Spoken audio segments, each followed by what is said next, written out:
moved into the clouds, absorbing the power of the storm. Storm Dragon's Roar. Feldera used a roar attack. A pillar of lighting fell down on Kokabiel, who quickly raised his hands and used a giant light spear to push it back. Bang! Something small and condemned hit him in the shoulder. Kokabiel turned around to see Valerie forming something in her hands. Valerie used her magic to drain Valper and Fried of their blood. She made blood bullets that she used sparingly. Each bullet was filled with tones of her mana. She waited for the right moment and, like a sniper, she took her shot when the opportunity showed itself. Mikasa was standing near Valerie. She was commanding the shadows from a distance, and threw long-ranged attacks at him. Once in a while she would use her sword to charge up an attack and throw a dark air slash at Kokabiel, who had the upper hand because he was stronger than her and was using light swords. He easily crushed her attacks, but they were still annoying and allowed others to strike annoying. Meredith copied Isaiah and used her holy nails like Senbonzakura, all while fusing nails to become as big as swords for Asia. Asia punched the flat end of the nails. Meredith provided the artillery, and Asia was the cannon. Boom boom boom boom. Kokabiel had his hands full. He was being attacked from all sides. Vritra. If we go into balance breaker, how long would I last? Dino asks Vritra as he kept throwing spears at him. Because you are still new to the gear, this won't be a true balance breaker. But your body is strong enough to take the backlash, so 1 to 2 minutes I guess. Let's do it. Balance breaker. Scale male Dino was engulfed by purple fire, his strength skyrocketed just enough to rival Kokabiel. When the purple fire died out, they were greeted by bulky purple armor holding Durndal. A/N This works, I think. Basically purple version of Azazel's armor.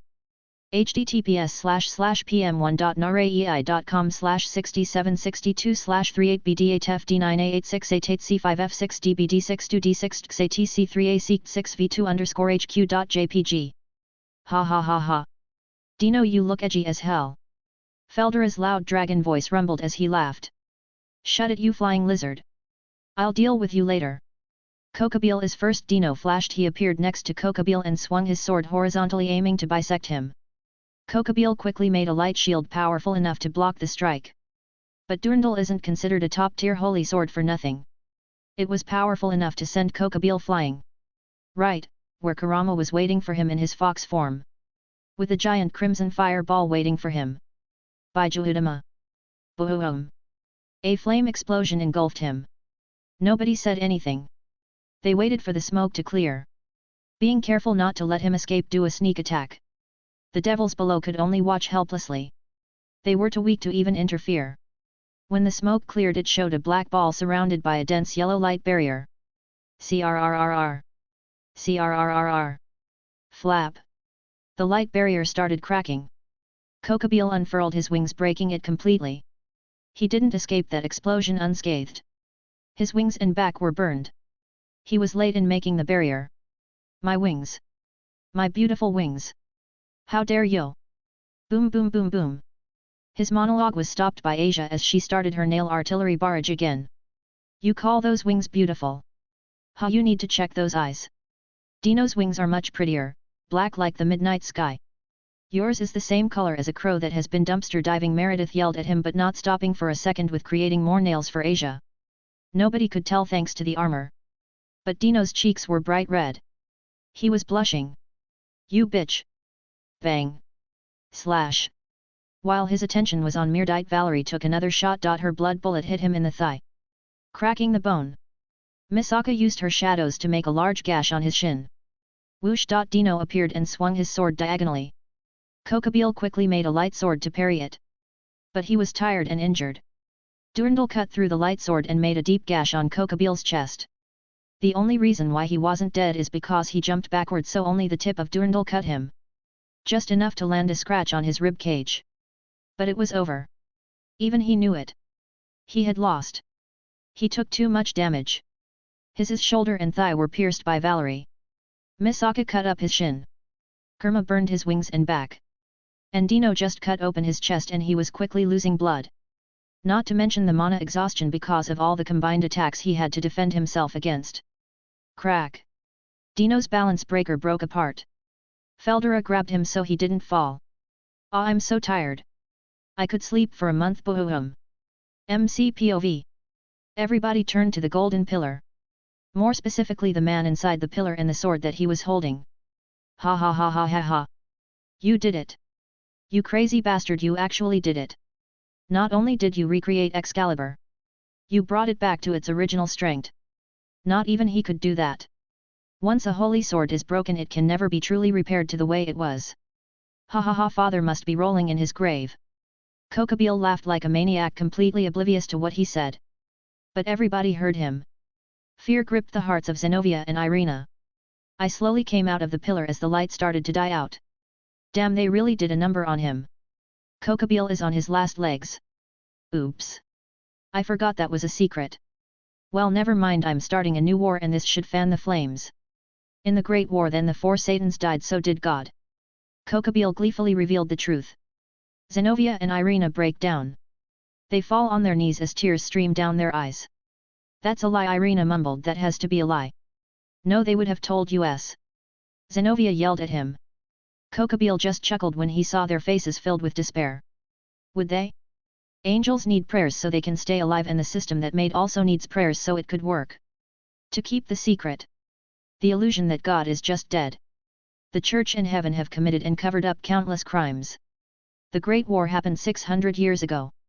How many crimes do you think they have committed? And they call us fallen evil. Kokabiel was taking great pleasure at twisting the knife in their chests. Well, most of you are crazy maniacs to rape and kill humans. No offense, Dino, Asia argued. She already knew about God dying. It made a lot of sense afterward. Yawn, none taken. Why do you think I left? Dino casually said. But his eyes never left Kokabiel. Even while injured he was still a deadly opponent. They even sent you here as sacrifices. You knew this yet you still came. The church has always been good at brainwashing and training young children to die for their cause. He does have a point. But this has gone on for long enough. Fall back. I'll deal with him. He is already half dead. No need to allow him the chance to self-destruct and take one of you down with him. That was definitely something that he would do. Ah, here comes the great leader. Coming to finish off an injured opponent. Have you no honor? Kokabiel tried to stall for time. He was seriously injured, he stood no chance against me. But he is a member of Chaos Brigade. I wouldn't be surprised if those guys had a secret means of transport. I just raised my eyebrow at his pathetic attempt for scum like you. No. But you should be glad. You will be the first to die against the recreated Excalibur. Who knows? Maybe your death will start a war after all. Before Kokabiel could even say anything, my team cast a strong barrier around us. I raised the sword high above my head. I pumped power into the sword and a golden light burst from the sword. Kokabiel took one look at the barrier and knew that he wasn't going to be able to escape. Heh, so this is it. Killed by a holy sword in the hands of a devil. Oh, the irony, Kokabiel chuckled to himself. But I'm not going down without a fight. Kokabiel created a light sword with his one good arm and stood proudly before me. Sayonara. Kokabiel. Angel of the stars. May the light guide you home. I swung my sword and a golden light erupted that blinded everyone, including me. When I could see again, Kokabiel was gone. No trace of him remained. Chapter 50, Aftermath. First of all about the last chap. Didn't know fonts did that. I was so happy when they worked. It turned out they didn't. Second of all, I bring good and bad news. Which only affects me. Good news. The stupid virus is gone, and I'm feeling great. Bad news, I did a blood test just in case the results weren't that good. I got some problems with my liver and thyroid glands, if I understood correctly. It's not permanent, but it is on the edge of becoming a permanent problem. That means no alcohol, I don't even drink that much. No fizzy drinks, cola, a lot, guilty as charged, no fatty food. A lot more vegetables and fruits, green tea and some home remedies. Which sound disgusting, for example a spoonful of olive oil and lemon juice. A shot each morning. Oh, and I will have to be a lot more active. Normally, I don't have a lot of time in my day, 'cause of work and shit I have to do. Everything else is writing. Now I gotta squeeze in an hour and a half of exercise. Yep, dark times are ahead XD. Anyway. Enjoy the chap. I changed something so the word count is 5850. Kokabiel was gone. No trace of him remained. A cotter. A man who had lived through the Great War. Disappeared without a trace. He did it. Rias said speechlessly. A cotter just like that, Sona mumbled to herself. All the devils nodded as well, not fully believing the scene in front of them. Finally the idiotic warmonger died. Bonsai Dino yelled out in a lazy but happy tone. Seriously? Now? Meredith facepalmed for the umpteenth time. What? You are not the one who was forced to listen to him while he was sprouting bullshit to the younger fallen. He was doing it for years. I wanted to kill him ever since then. Never change Dino. Kurama shook his head at the laying Dino, but still. Excalibur is as impressive as the legends say. I have never seen so much holy power in one place. But then again, I haven't met any angels as well, so I don't really have anything to compare it to. I have. But still only commander level angels. Excalibur dwarfs them in terms of holy power. I never thought of this before, but is there a level of purity? About the holy power, I mean? Like I would assume God's holy light is a lot stronger than everything else. And when Michael took his place his wings turned golden. So his holy power should have gotten stronger, Isaiah mused out loud. Probably. I mean my sacred gear definitely has more pure holy power compared to some angels. Meredith nodded along. Met, we will see that for ourselves when the angels come after us. We have Excalibur and Durandal. They won't allow that to happen. I'm quite looking forward to it. Feldera grinned. That was very impressive. Sona spoke up before walking closer to us, but she was still wary of the Excalibur in my hands. Rias and Cael was behind her. Impressive? It was awesome. Gasper said enthusiastically, making Valerie chuckle as she came near him and started patting his head. Yeah dude. That was crazy, Issei said while scratching the back of his head in embarrassment. He was the Red Dagon Emperor, yet he was completely useless here. Man, that sword is just creepy. Saji pointed at Excalibur with a bit of fear. Really? Then what about these? Meredith made some holy nails, making Saji back away in a hurry, which made her laugh. Meredith, play nice, I lightly scolded, but I was hiding my laughter. What do you plan on doing now, you Isaiah? Rias quickly corrected herself. Probably stay here for a few days. Misaki can visit her friends and Valerie can spend some time with Gasper, I explained while looking at their peerage. But my tone made it obvious. Do you have a problem with that? Very well. Now if you will excuse me, I have to go inform my sister. Then I have to start the repairs on the damaged areas. Sona massaged the bridge of her nose as she picked up her phone. She was not looking forward to this call. Rias Buku. I would like to go and spend time with Valerie and Isaiah senpai, Gasper said, but it was more like he was telling rather than asking. I need to speak with Isaiah as well. He promised he would give me some information, Konoko added. Rias looked conflicted for a moment before nodding. All right. But I want you back home before 12. Konoko and Gasper noted. Sona then started walking back. I love you, Sonatan. Beep. Sona tapped her phone hard and ended the call. It was obvious that she was stressed out. Sigh.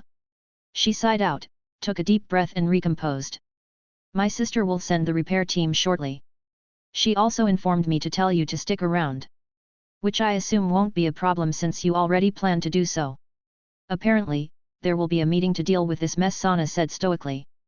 Her poker face was perfect. We will be here for a few days. Any more than that isn't an option. She can send me an invite to the meeting.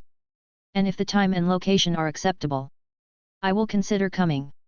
After all, Sirafal has no power over me. I am not a part of your faction.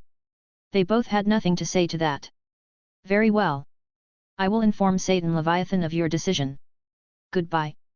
Sona and her peerage teleport away. Rias, Akeno, and Issei moved together so that they can teleport. Remember 12 o'clock. Yufufo have fun. And they all teleport away. Now that they were gone, Zenovia and Irina walked toward my group. They were still injured and were looking at Excalibur with awe. But you could see they were shaken up by God's death. What will you two do now? I looked at them, and they flinched a bit when they heard me. Irina opened her mouth and then closed it. Unsure of what to say. I don't really know. I have lived my whole life believing my Lord's teachings. God was everything to me. I don't know what I'm going to do from now on. Zenovia was looking at the ground with a dead look in her eyes. Contact your superiors. Tell them what happened. Just know that you two have a place here if you want it. They looked shocked by my offer. Like hell, I'm going to lose this opportunity. Both have pretty good potential. Zenovia obviously more. But I would love to have them on the team. Thank you for the offer. We will be leaving now. Zenovia took Irina's hand and started guiding her away. She was hit more heavily by the news. Konoko and Kuroka. Konoko walked to me and stopped. You said you would tell me the truth about my sister. I nod to her. I did. I quickly make a sword and stab it in the ground. A barrier surrounded us. It blurred our bodies and our voices. To prevent eavesdropping. We can't be overheard now. Well, that's what Konoko thinks. I made sure Kuroka can still hear us. Konoko nodded. Can you explain now? Well, first of all, your sister didn't go crazy. The only reason you believe that, is because you don't have a proper Senjutsu teacher. What do you mean? Konoko frowns at me. I have started learning Senjutsu. What your sister was described as was commonly known to go berserk when you take in raw nature ki. But that's it. There is no going back after that. Yet somehow your sister was able to take you and leave you with some very powerful people before running away. I kept talking as Konoko slowly came to the realization. But I was sentenced to death. Lucifer saved me. The Gremory family saved me, she said in a shaky voice. No. That was the deal that Kuroka made with them in the first place. She would be branded as a stray devil to protect you. Everything else was theatrics to make the devils look good. Which was so messed up. But... well, they are devils. Not like you can expect anything else from them. They might look human. But on the inside, they are completely different. My sister wasn't crazy. Tears started to fall down her cheeks. She wasn't the only one. Kuroka's emotions were all over the place. No. She was fully aware of her actions. Now what does that tell you?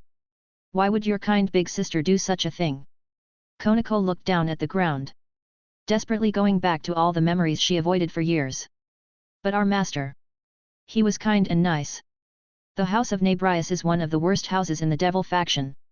They are scum who experiment on anything they can get their hands on to make super devils. They were the ones who experimented on your sister, that's why she is so much stronger than ordinary devils, even if you exclude her Nikomata abilities. She endured the experiments for your sake. So long as they didn't touch you. She endured for all the time you were there. Until they broke their promise and were about to start experimenting on you. Kuroka learned of this and quickly killed everybody to prevent them from harming you. She did it for you. Konoko was sobbing loudly as she clutched on my shirt. I imagine Kuroka was crying as well. But... she left me. She was 13, still barely a teenager. She had just killed the head of the Rias family. She knew that she would be branded as a stray devil and hunted down. She wouldn't have been able to keep you safe while on the run. But she trusted the wrong people. The devils were supposed to tell you the truth. But why would they do that when there is nothing in it for them? It's just pure luck they didn't find this. I point at her hair clips. My hair clips. Konoko took them off. In her palm were two black cat-themed hair clips. Digital sword. I call out a sword. It looked like something that came out of a quirky game. There were LED lights all over it and different kinds of ports. This sword was a bitch to make. I actually needed computer software knowledge to make it. I take her hair clips and plug them in. From the middle of the sword, a holographic screen appeared. Both of us spent a few moments speed reading the important parts. Thud. Konoko fell on her knees. Tears streaming down her face. "Nei-san. I need to go get Nei-san. I need to apologize. Senpai. Please help me." She grabbed my shirt and she begged me with her golden eyes filled with tears. I grinned at her. "Good. 'Cause your sisters is already here." "Hey." She looked at me with an adorable confused face. I pick her up. I could sense that Kuroka was panicking and preparing to run away. Nope. Whoosh. I appear in front of Kuroka as she turned around to run away. She was a mess. Her eyes were red and puffy from all the crying matching Konoko's. Her kimono that shows off her large bust was slipping. She usually uses her sex appeal to distract her enemies. "Hello, Kuroka. Fancy meeting you here." I grin at her. Sniff. "You are a special kind of bastard, you know that, Naya." She glared at me, but there was no hate in her eyes. She was confused about why I am helping her. She turned to Konoko. Her eyes changed to pure affection. "Chiron. I missed yo equals. Nei-san." Konoko dived into Kuroka, who quickly caught her. She buried her head in Kuroka's chest. Both sisters started to cry. They were imprinting this moment in their memories. The scent and the aura of the sister they both desperately missed for years. "I will be sending you to my apartment. Go and catch up with each other." I made a warp sword and pushed it into their hands. They both teleported away. An hour later I returned to the apartment to find both sisters sleeping together on the bed. They were both hugging each other as they slept with a smile. Gasper POV. Konoko finally found her sister. And so did I. "Big sis. Tell me everything." I gathered up as much courage to ask her that. Big sis's smile dropped. "After helping you escape, they threw me in a cage. And put me in the deepest place in the castle. Tears were already gathering in my eyes. They starved me. Only giving me enough food so that I don't die. And they gave me blood each time they forced me to use my sacred gear. The little energy the blood gave me I lost when I used the gear. Asterisk drip. Drip asterisk. It just isn't fair." While I was feeling sorry for myself, locked up in my room, Big sis was suffering all alone. "Don't cry, Gasper. This is the world we live in." I had lost hope until he came. "Isaiah-senpai. How did they save you?" "They never told me. I was unconscious after using my sacred gear, but Isaiah and Kurama attacked the convoy that was transporting me. They killed everyone and rescued me. Healed me up and fixed the problem with my gear. And for that, I will be eternally grateful to him." She is truly happy there. But there is more. "You like senpai, don't you?" Sis quickly looked away. But the tiny blush on her pale cheeks is the proof. This is great. If two of the most important people in my life were to get together, I would be happy and satisfied with life. They deserve happiness. Senpai was like a brother to me. I'm happy for you. I truly am. I'm about to cry from happiness. Gakun. Are you happy there? Rias's peerage. Hey. Honestly no. I am grateful that she took me in. But after her senpai left, everything turned bland. Rias and Akeno are still playing high school girl. Konoko was sad most of the time and I just kept training. But it's not like I can run away. I'm not strong enough for it, still pathetic and weak. But not for long. I'll train hard and run away when the time is right. Do you want to join us? Big Sis's words made me freeze. Come with them. But I'm weak. You are all strong. I will just hold you back. Sis only put her palm on my cheek. Misaka was just an ordinary human a few days ago. I was just a weakling with a Longinus. We train hard each day. That is why we are strong. I have never heard her talk with such conviction. You can be strong, Gasper. And Isaiah can free and protect you from the Gremaries. What do you think, Gakun? Want to go on an adventure with us? A life of freedom and fun with Big Sis and Senpai? I'll do it. MCPOV. Konoko and Kuroka wake up. Lying on the bed were Kuroka and Konoko. But Noiko had her cat ears and tail out. Looks like the trauma is gone. Wake up sleepyheads. I turned on the lights and shook the bed lightly. 5 more minutes. Nae Konoko buried her face deeper in Kuroka's chest, trying to keep the light away from her eyes. By cow, turn off the lights or I'll castrate you, you stupid monkey. Kuroka put a pillow over her face. Modern problems require modern solutions.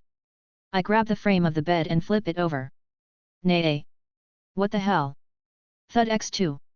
Good, now that you are awake. We need to talk. Both Kuroka and Konoko looked at me and then at each other. Memories from a few hours ago surfaced. Nae-san. Konoko happily hugged her sister again. Both of them had silly grins on their faces. I'm happy for you. For the both of you. But we really need to talk. Everybody is gathered in the living room. Join us when you are dressed properly. What do you mean, Nae? Kuroka tilted her head. I just point at her chest. Her kimono was open. Her chest was in plain view. It was probably undone while they were sleeping. Konoko only had a shirt and her underwear on. Most likely she woke up and took them off out of habit while she was still half asleep. Both of them hurriedly covered themselves up. Senpai. Eki. Ha ha ha. Like what you see, Nae. Kuroka pushed up her covered chest, showing her cleavage. Yes. Very much so. Now stop wasting time and get ready. I exited the room and went to the living room, where everyone was waiting. A few moments later Konoko and Kuroka arrived. Even though I told them everyone was here, they still froze. Are we that intimidating? Haha. Sorry. It's just seeing you lined up like this, that makes me really remember that you aren't just a group of 4 that I saw last time. Now each of you are dangerous in your own way. Kuroka smiled as she and Konoko walked nearer. Konoko-chan, about time that you woke up. I like the new look. Gasper gave her his innocent and honest opinion. But he wasn't just talking about her ears and tail. Same here, Gakun. You look happier. It suits you. Konoko smiled back at him. Now before I start, I have some questions. Kuroka, what do you plan on doing now? I know you are a part of Cael's bridge. I'm curious about your next move. Kuroka froze up when she heard Cael's, but quickly relaxed. Cael's brigade? Konoko tilted her head in confusion. And she wasn't the only one. Oh yeah. I forgot to mention this to the new members. There is a terrorist group made up of different factions. Old Devil faction. Hero faction, led by Cao. We already killed their executives. Kliputh faction led directly by Razavm Lucifer and Nilrem, a bunch of magicians led by Euclid Lucifuge. Kuroka sighed. I'm not even going to ask how you know all that. But yet I'm a part of it. Kuroka closed her eyes as if waiting for something. What is this stupid cat thinking of? Does she think we will judge her and throw her away? I think you misunderstood something. Kuroka opened her eyes again and looked at me. I don't blame you for joining them. You are all alone and needed protection from a group. It was a good and logical choice at the time. The question is, what will you do now? Kuroka smiled gratefully for not judging her. Thank you. Honestly, I don't know. All I have ever wanted was to be with my sister. She hugged Konoko. I joined Vala's team because I thought I'd have more success with allies by my side. Me too. Konoko spoke up as she hugged Kuroka back. Even though I thought you were crazy and a criminal, I still missed you and wanted you back. I don't want to separate from you. But I won't join terrorists. I cut in that Vala is more likely to get you all killed. Kuroka was about to speak up for her current friends/allies. I know his goal is to get revenge on his grandfather Razavame. But you are seriously underestimating him. Besides the fact that the man is a super devil, a being that transcended his race, he also has developed an ability. Sacred Gear Canceller. He can nullify nearly all Sacred Gear abilities and powers enhanced by using them, with a single touch. I beat Vala before he could even touch me. How do you think he will fare against him, without Albion? Kuroka paled, realizing the bullet that she just dodged. Even with all their plans about Fenrir and Gogmagog, without divine dividing, they stood no chance. It will be a slaughter. Dino surprisingly spoke up. How do you know this? I wasn't going to pry. Everybody has their own secrets. But this is way too much classified information, Kurama asked curiously. I'm a seer. I get glimpses of the past, present, and future. But they are too random. The rest of the information I gathered by researching the stuff I saw.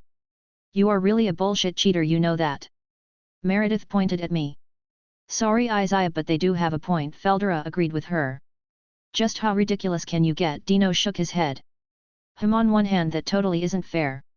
But on the other, our group has a much bigger chance at surviving this world with it. Asia was moving her hands like a scale. Well, that's one more reason to join you. Senpai, consider this my formal application. Can I please join your group? Gasper did a 90-degree bow. I accepted naturally. Sure.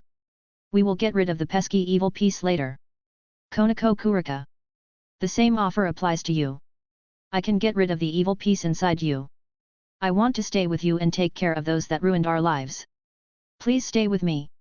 I don't want to go back to Rias. Senpai was always nice to me and he was the one who reunited us. I want to stay with them. Konoko, who was in Kuroka's embrace, looked up to see her eyes. Kuroka's ears dropped a bit as she was considering all her options. Fine. I'll do it. I never want to separate from Shurno again. I'll join you guys. But her safety is my #1 concern.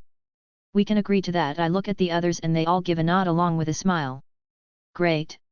I'll need to leave to tie up some loose ends and quit Vala's group. But that's it, Kuroka said happily as she hugged Konoko even harder.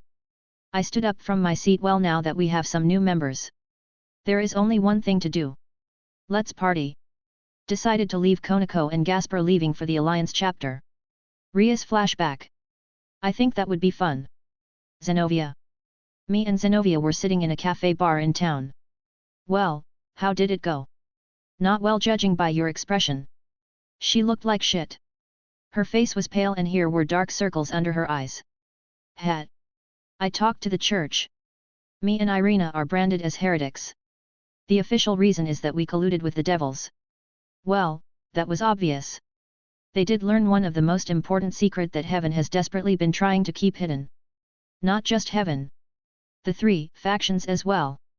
God's existence was the only thing preventing the other pantheons from attacking. After all, he was an asshole who stole loads of materials and souls to build his sacred gears. What will you and Irina do now? Zenovia looks down on her cup. Now that God is dead, my life is as good as over. The church members she talked to looked down on her with disgust. That hurt the most, I think. Irina was devastated. She was completely broken. She decided to go with Hyudu. So there is a chance that she will become a devil. As for me, I'm hoping that your offer still stands. I pushed down the giddy feeling in my chest. I would gladly welcome you. But I'm curious, why didn't you become a devil? Zenovia smiled slightly at that. I did consider it. But then I thought of Isa Argento. She was a holy maiden that was exiled. Yet she stayed strong. She, as a frail girl, who could only heal people, kept pushing forward. If it wasn't for my meeting with her, I might have become a devil out of sheer desperation. I would like to meet her, to apologize to her. To tell her that she was right and that her words saved me from committing a foolish mistake. A/N motherfucking autocorrect. Just corrected committing to vomiting. This time I caught it. I smile lightly. Well then. Looks like talking to Asia will be first on the list. Because I doubt you would want to stay if she hates you. I pick up my phone and call Asia. What are you doing? Zenovia was caught off guard by this. Yes.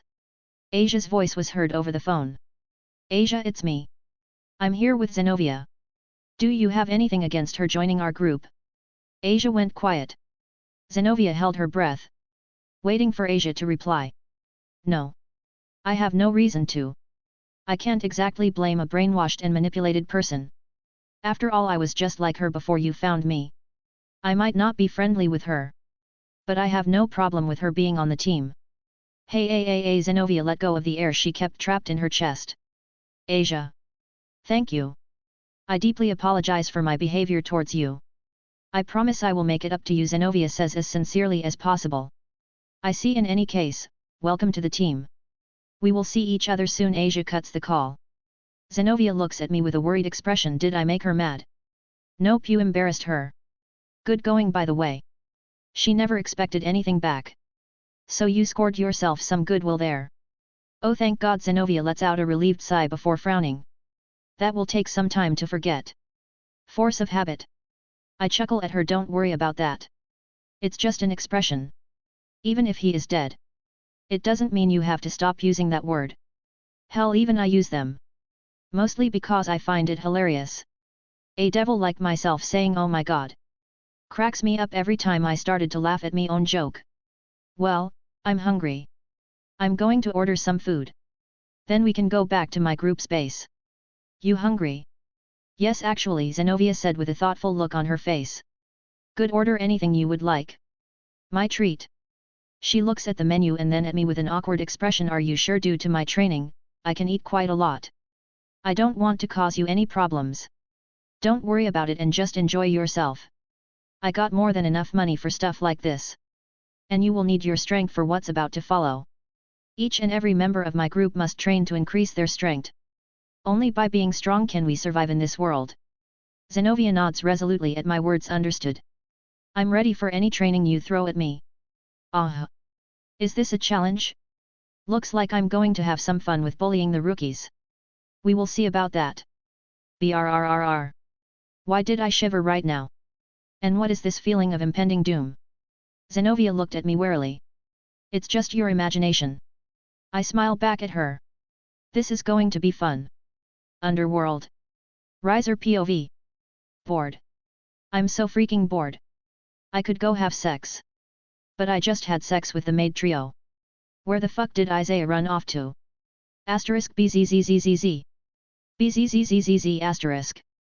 I pick up my phone. Well, speak of the devil. Isaiah. I'm dying from boredom over here. Please tell me you are free and have something interesting planned. I need something. Anything. Ha ha ha. Good to hear from you, Riser. And as a matter of fact I do. I want you to come and meet my team.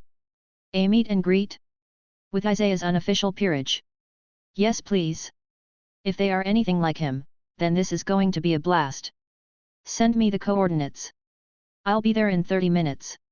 I quickly cut off the call. Girls, it's party time. Isaiah invited us. Kukuru Mountain. We were all on the mountain. Including our new additions. Zenobia. Gasper. Konoko and Kuroka. Konoko and Kuroka felt uncomfortable on the mountain. We will be moving soon anyway. A large orange teleportation circle formed on the ground. A giant flame rose from the ground. Isaiah. How are you? Whoa. This place is freaky. Riser stopped mid-sentence as he felt the negative energy on the clearing we were on. This place feels off, like negative energy is culminating here. And Lee as Nikomata sensed a lot more than the rest. Very good, Naya. Kuroka showed up, surprising the girls. Kuroka S-rank stray devil. What are you doing here? Yubelina stepped in front. Informing everybody about who they were going to be facing. Relax. She is with me. Isaiah, isn't that Rias's rook? What is she doing here? Riser said in surprise. Konoko was still wary of him. But she knows he is my friend, so she kept quiet. Long story short, she found out that the Satans were lying to her and decided to join me. But more about that later. Let me introduce you to everyone. Whoosh. My team arrived. They just finished setting up a new ward array. I'll start from the order they joined me. I pointed at Asia. Asia Argento. A former nun. She can break you into pieces and then heal you up so that she can do it again. So I don't recommend pissing her off. A pleasure. Asia did a small bow with a smile that said, try anything with me and you are dead. This big guy is Feldera Tempest.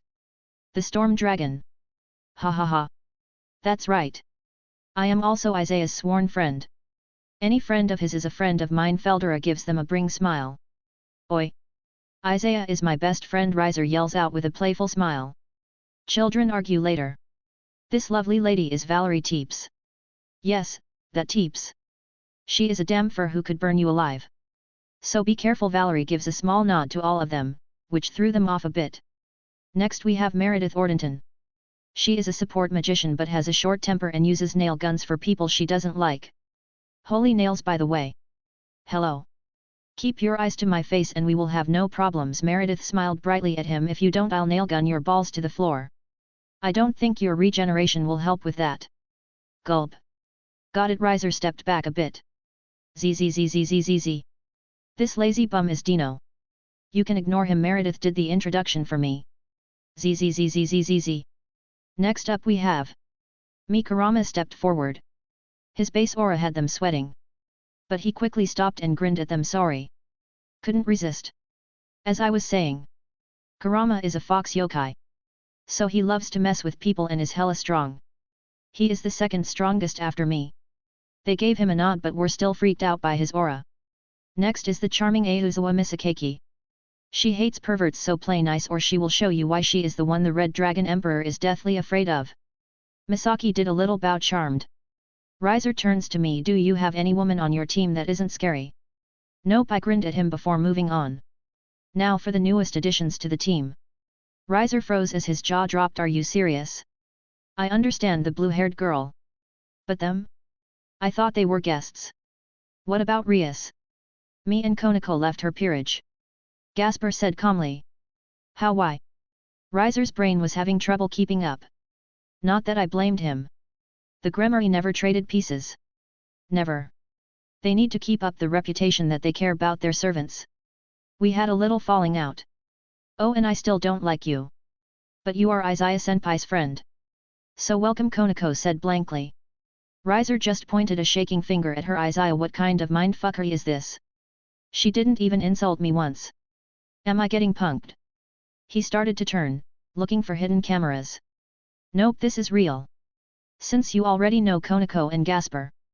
The last member is Zenobia Quatra. She is a muscle-headed swordswoman. A blue-haired version of Calamare. Riser nodded to himself. Totally understanding my predicament. Hey, Zenobia and Calamare protested, but everyone ignored them since it was true. Now for you guys. As you know by now, this is Riser Phoenix. The third son of the Phoenix family and a good friend of mine. A pleasure to meet you all. Riser let out a low chuckle. Eubelina his queen. Ravel Phoenix his sister who is his bishop. Mai the other bishop. Calamare and Cirrus the knights. Isabella and Swollen. Lle and Night, the lowly sister pawns. Ni and Lee, the cat sister pawns. Marion, Burnett and Shuria, maid pawn trio. And the last pawn Myra. They all bowed or nodded. Well, now that everyone has been introduced. Let's party. Yet. 1 hour later, third POV. Girls talk. So you have slept with him? Misaki whispered to Ni and Lee, cat girls. Yet. A few times. But it was just casual. Nothing serious. Most of us are hedonists. Riser wanted like-minded people in his purge, Ni said as she poured more wine. Hey, Isaiah is like that as well. He wanted people that chased after freedom. So how was he in bed? Meredith giggled. Asia, Misaki, and Valerie perked their ears up. Konoko and Kuroka were listening from a distance. It was Wand.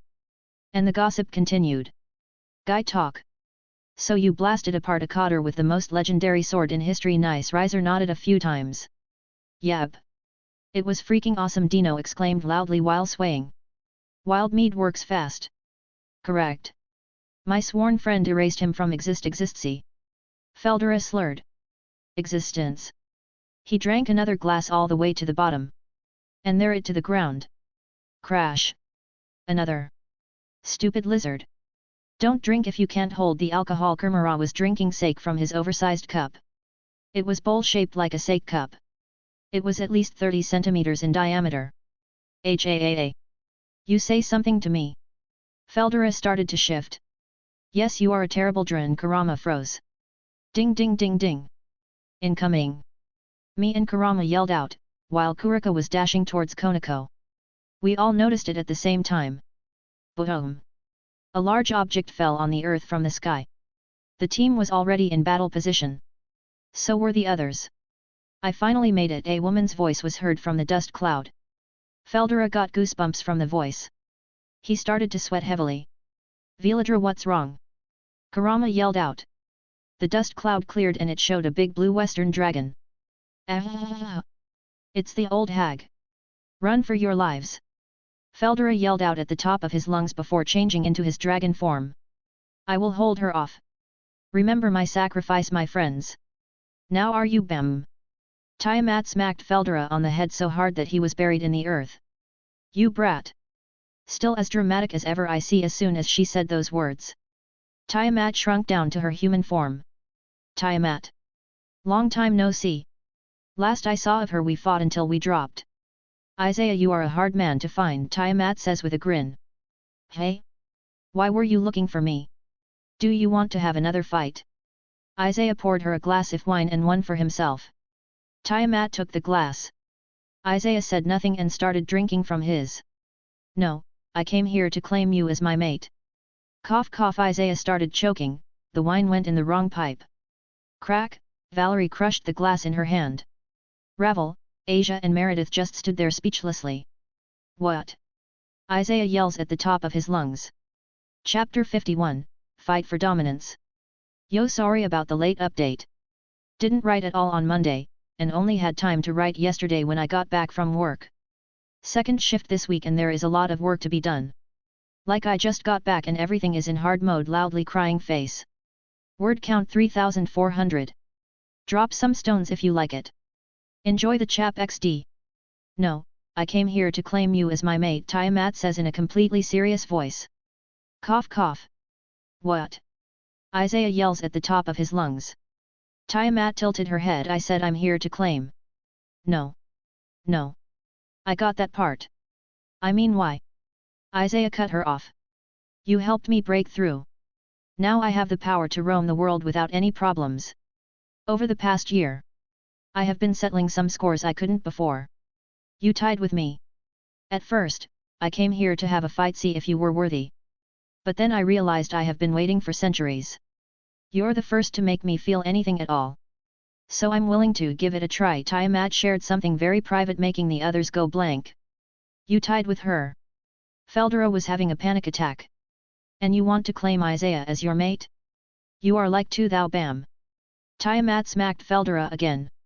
I am not that old. An age is meaningless to powerful people. We can live for as long as we want. Why bother keeping track of something as meaningless as age? Isaiah was rubbing his temples. Okay. Let me break this down. Over the course of your life, you haven't found a guy that matches your standards. Tiamat just nodded. Then we beat the shit out of each other, you make a breakthrough. And now you like me. Is this a dragon thing? Isaiah turns to Feldera. Feldera, who was in his dragon form, put his hand on his chin. Well, if we are defeated then sure. Dragons do often develop feelings for the other party. But their personality also matters, so it's not like we definitely fall in love. You guys tied, so the hag should just look at you in a positive light. But I guess she is desperate due to old age. Bam. Feldera was once again smashed into the ground. Another word from you, brat, and I'll rip out your tongue. Bam, Tiamat hit him again, burying his head even deeper. I'm so glad I came here. Riser had a billion-watt smile. The boredom is definitely gone. I'll tell you that. Anyway, you don't have a choice. We fight now. Everything else will be decided afterward. Tiamat shifted into her dragon form.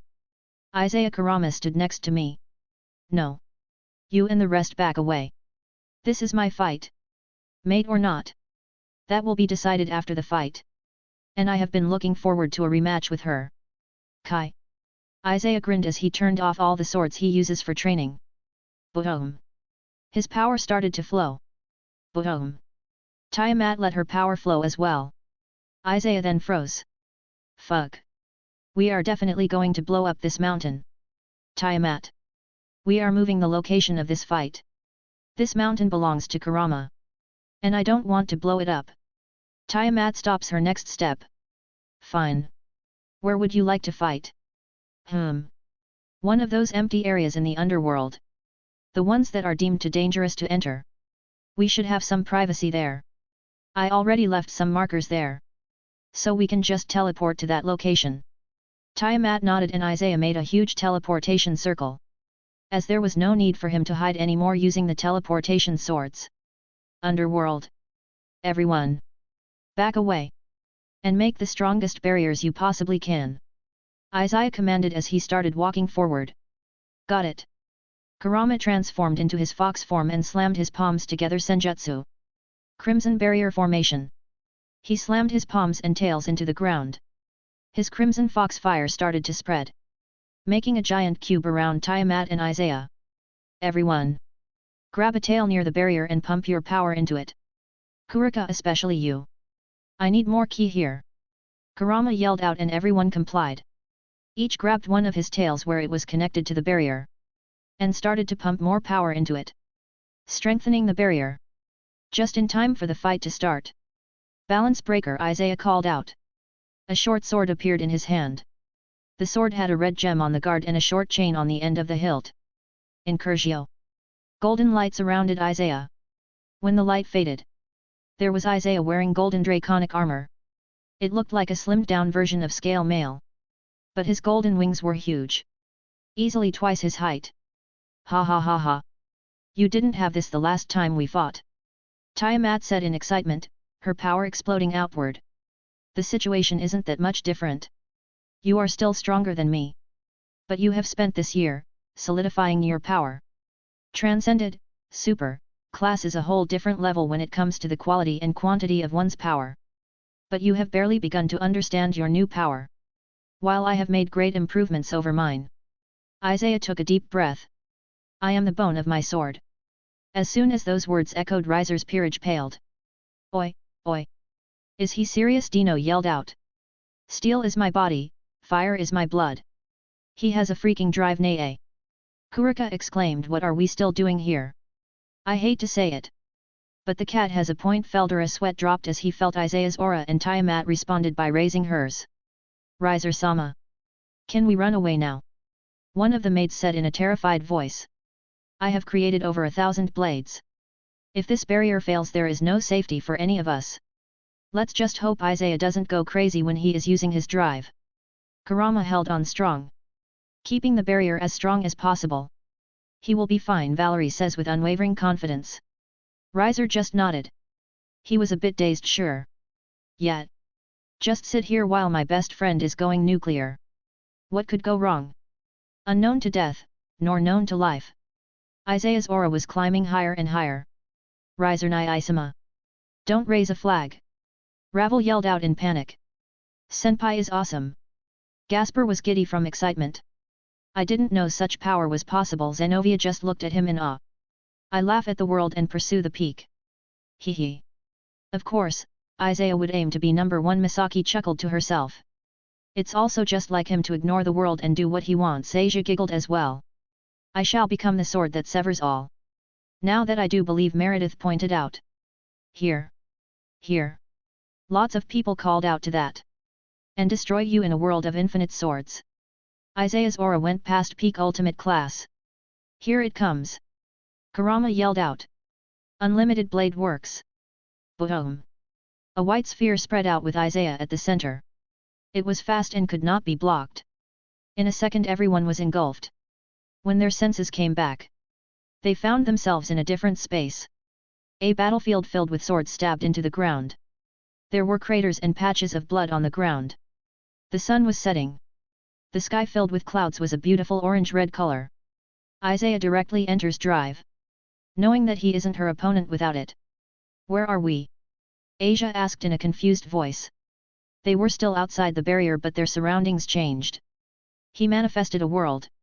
We are now in a small separate dimension. But it doesn't look like this place will last long. Kurama used his Senjutsu to scout out the place. Isaiah turned to them and smiled. This is my soul. More specifically, it's the truest form of my sacred gear. The combination of blade blacksmith and sword birth. A realm filled with swords. Making a small realm like this, just from the power of your soul, is only possible by gods.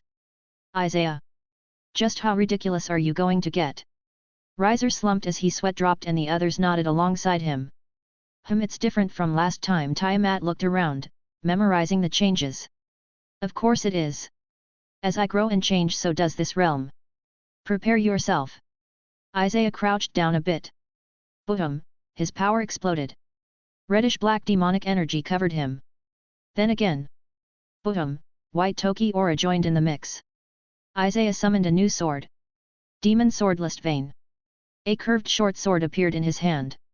It had a dragon tattoo emblem into its hilt and 5 holes along the middle of the sharp blade, and 5 half-moon holes along the other side of the blade. The sword started to vibrate. Out of Isaiah 4 clones split off. There were now 5 of them, clad in golden draconic armor. Who? Increasing your numbers? But they are weaker than the original. Tiamat looked interested. The clones smirked. Reduce all creation to ash. Raijin Jaka. Reign over the frozen heavens. Hiren Meru. Life and death are yours to choose. Minajiki. No. Chant, had to make one up. Raise your head. Wabisuk. The aura of the clones exploded, as all swords turned into their Shikai state. The clones have also added a dragon-slaying effect ob the swords. So they cause more damage to Tiamat. But they were not done. Bankai. X4. Boom. While the clones were entering Bankai, the original took out Excalibur and Gram. The strongest holy and demonic sword. He makes 2 small daggers and fuses them to the guard of the swords, imbuing them with dragon slaying. Minajiki created a tsunami of blood, flooding the battlefield. This blood. It's messing with my life force. Tiamat spread her wings and flew to the air to get away from the blood. Burn. Tiamat set fire to the entire battlefield. The blood evaporated almost instantly. She used her superior speed to appear next to the original. She clawed at him. The Minajiki clone made a blood wall appear between them. Prominence flare. The clone-wielding Raijin Jaka was covered in flames. He looked like someone set fire to an armor set. He was attacking from above on her right side. Absolute zero. The clone-wielding Hiren Meru had its armor frozen over, but was still moving. The ice armor added even more protection. White smoke was coming out of the clone due to how cold it was. This was the final level for Hiren Meru, the ability to flash freeze opponents. He was going from below on the left side. A pincer attack with 2 opposite elements. Not good enough. Karmic strike. Golden fire formed around her claws. She struck at the 2 clones. But she missed it. Splat X2. The 2 clones landed the attacks, burying the swords into Tiamat. One was burning her, the other was freezing her, making her roar in pain. But how? I blocked it. Tiamat roared out angrily. She twisted and hit the 2 clones with her tail, sending them flying. Not quite, the clones said calmly. The original was controlling his power. A drive alongside 4 Bankais is draining him a lot. Before Tiamat could say anything, a clone appeared on her back. */x5*. Normally Wabisuk only doubles the weight of the opponent. But in Bankai it triples it. Along with doing mental attacks. Wabisuk is an execution sword. In Bankai it increases any self-doubt, regrets, or negativity the opponent has with each strike. The one wielding Wabisuk slashed at her 5 times, increasing her weight. Assuming she weighs 20 tons. Triple that 5 times and you get 4,860. The heavier you are, the more overpowered Wabisuk is. Minajiki was slowly pulling her downward. Like quicksand, her new weight pushed her down. Tiamat looked at the Og Isaiah. He was spinning a sword in his hand. On the end of the sword there was a ring the size of his head. This one is Sakanade and he was responsible for your wounds. Isaiah put Sakanade on his back and drew Excalibur and Gram. Holy demonic fang. Isaiah slashed with his swords in a circular pattern, sending 2 sword slashes. The slashes started to twist and formed a spinning attack. Like a bullet, it flew at Tiamat. Tiamat used a lot of her power to stand up. She rose a fist to hit the attack only for it to hit her in the back. Roar! She screamed out in pain. A combined attack of 2 very powerful swords with added dragon-slaying powers. Along with the previous attack. Her insides are being attacked by fire, ice, holy and demonic energies. She is using a lot of power to eliminate them from her body, and to stand up. It's mirrored. All your attacks will strike in the mirrored position. What an interesting sword. Shhhhh. Blue fire engulfed Tiamat. She burned the energies inside her and the blood that was surrounding her as well. Isaiah chopped his hand down and an invisible sword attack hit Tiamat. Her flames protected her but she was still pushed back. That's also new. With how many changes you have made you might as well call it a new ability. Tiamat made hundreds of magic circles appear in the sky. They all had different origins. Live long enough and you pick up a thing or two. They are especially powerful now that I broke through. Go with a single command from Isaiah. The swords on the battlefield rose to the air and flew to intercept the attacks from the magic circles. Boom dot boom dot boom dot boom dot boom. Explosions filled the sky like fireworks. Each second hundreds of swords intercepted the spells. Isaiah frowned as expected. Her reserves allow her to do this all day. I need to wrap this up. Tiamat walked forward. The earth shook with each step. The flames from her body started to gather to her mouth. Chaos breath. Tiamat threw out a breath attack. The concentrated blue fire zoomed toward Isaiah like a laser. But she got hit 2 more times by Wabisuk from behind, adding her weight to 43.740 tons. Tiamat buckled and fell to the ground. Her thoughts were a mess. She started to doubt if she could win this. If Isaiah would love her at all. If all this was pointless. All 4 clones flashed and appeared next to Isaiah. They all create a short sword full counter x5. The short swords broke apart. They reflected the attack back at Tiamat. Tiamat, seeing this, quickly shook off the negative thoughts. She was too heavy to move. And her attack was coming at her with increased strength. She had no choice but to take it. Tha fire hit her. She grabbed it and it started to push her back. Tiamat clawed at the attack, sinking her claws deeper in it. She focuses on her energy signature in it and tried to defuse the attack. A few seconds after the attack hit her, she successfully defused it and ripped the attack apart. But she also took a lot of damage. Her own scales were burnt by it. He reflected it. Meredith's jaw dropped all that power and he sent it back. Isaiah just smiled at her. Full counter is an ability that can send back any magical attack, at even greater strength. Good luck beating me with magic. But he was thinking the exact opposite. Damn those full counter swords. They take up a huge amount of power to be made since, full counter was just an ability, not a sword. And the power I spend depends on how strong an attack I'm reflecting. I can't reflect on another one of her attacks. But it looks like I won't have to. Look at the sky. Pointed Ravel. There were 9 swords in the sky. One was at the center while the other 8 were around it. Acting like the corners of 2 squares. The corners of the squares linked up as well. Between them, lots of different runes shined brightly. Those are runes for lighting? Along with swords. Kurama narrowed his eyes before raising what's about to happen. Isaiah dismissed Sakanade, flashed and appeared above the array in the sky and grabbed the sword in the center. Extreme magic. Insane amounts of magic started to gather in the sword Isaiah held. The smell of ozone and the chirping of the lightning got stronger. Isaiah raised his sword while the tip was still pointing downward. Bararic Psycha, lightning sword. He stabbed the sword in the array. From the other side of the array, a giant lighting sword came down and struck the immobilized Tiamat, cutting through her scales, causing her great pain.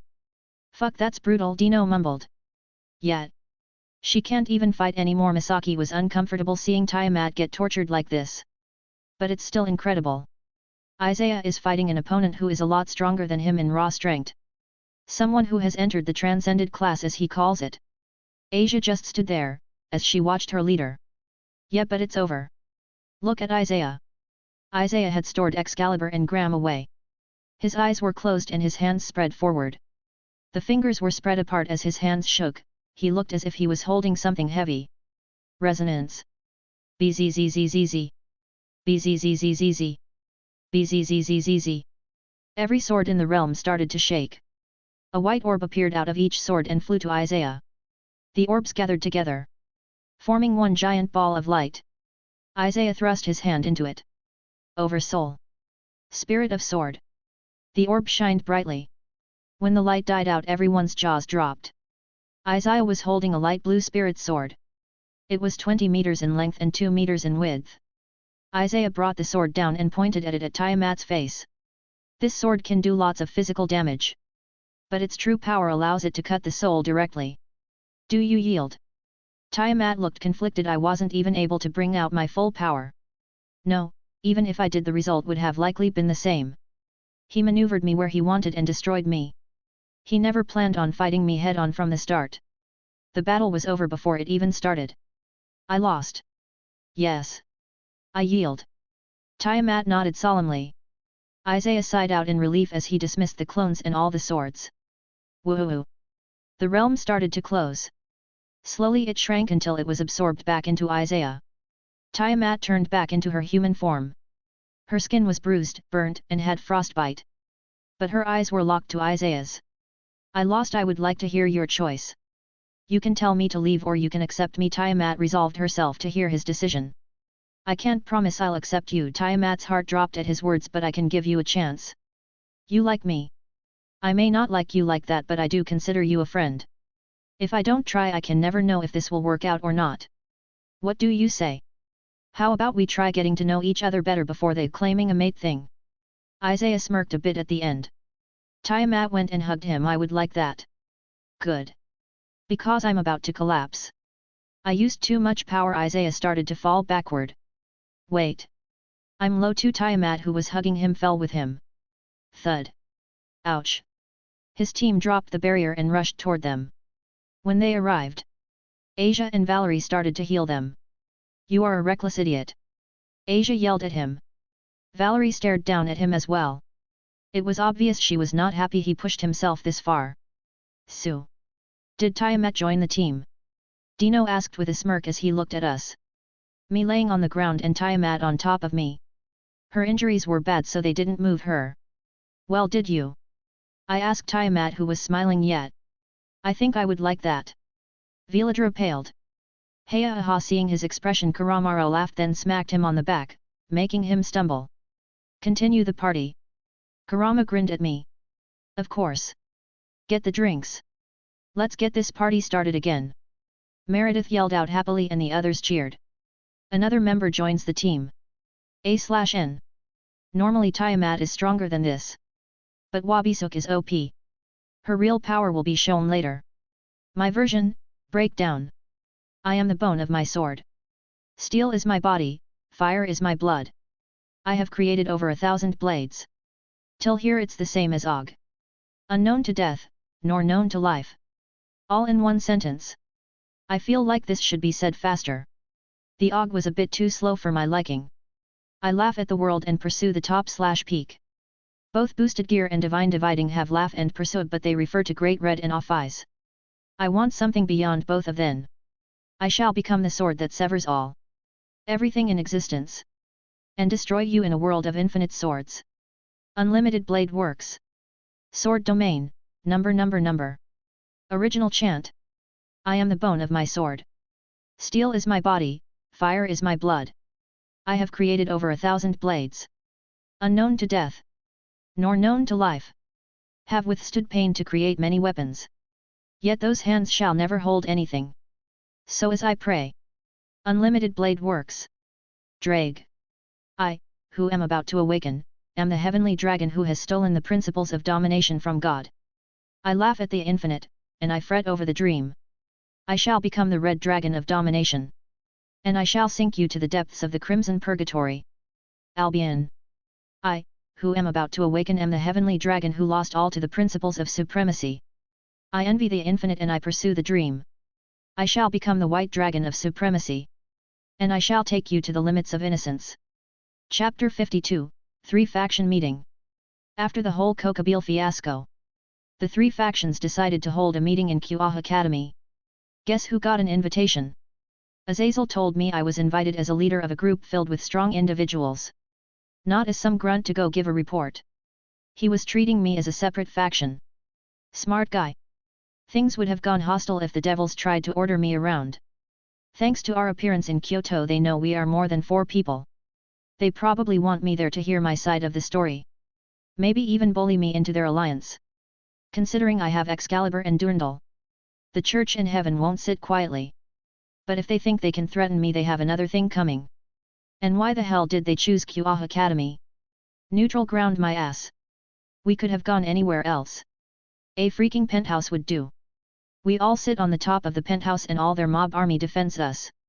Those stupid siscons wanted their sisters involved. So they can get some good publicity.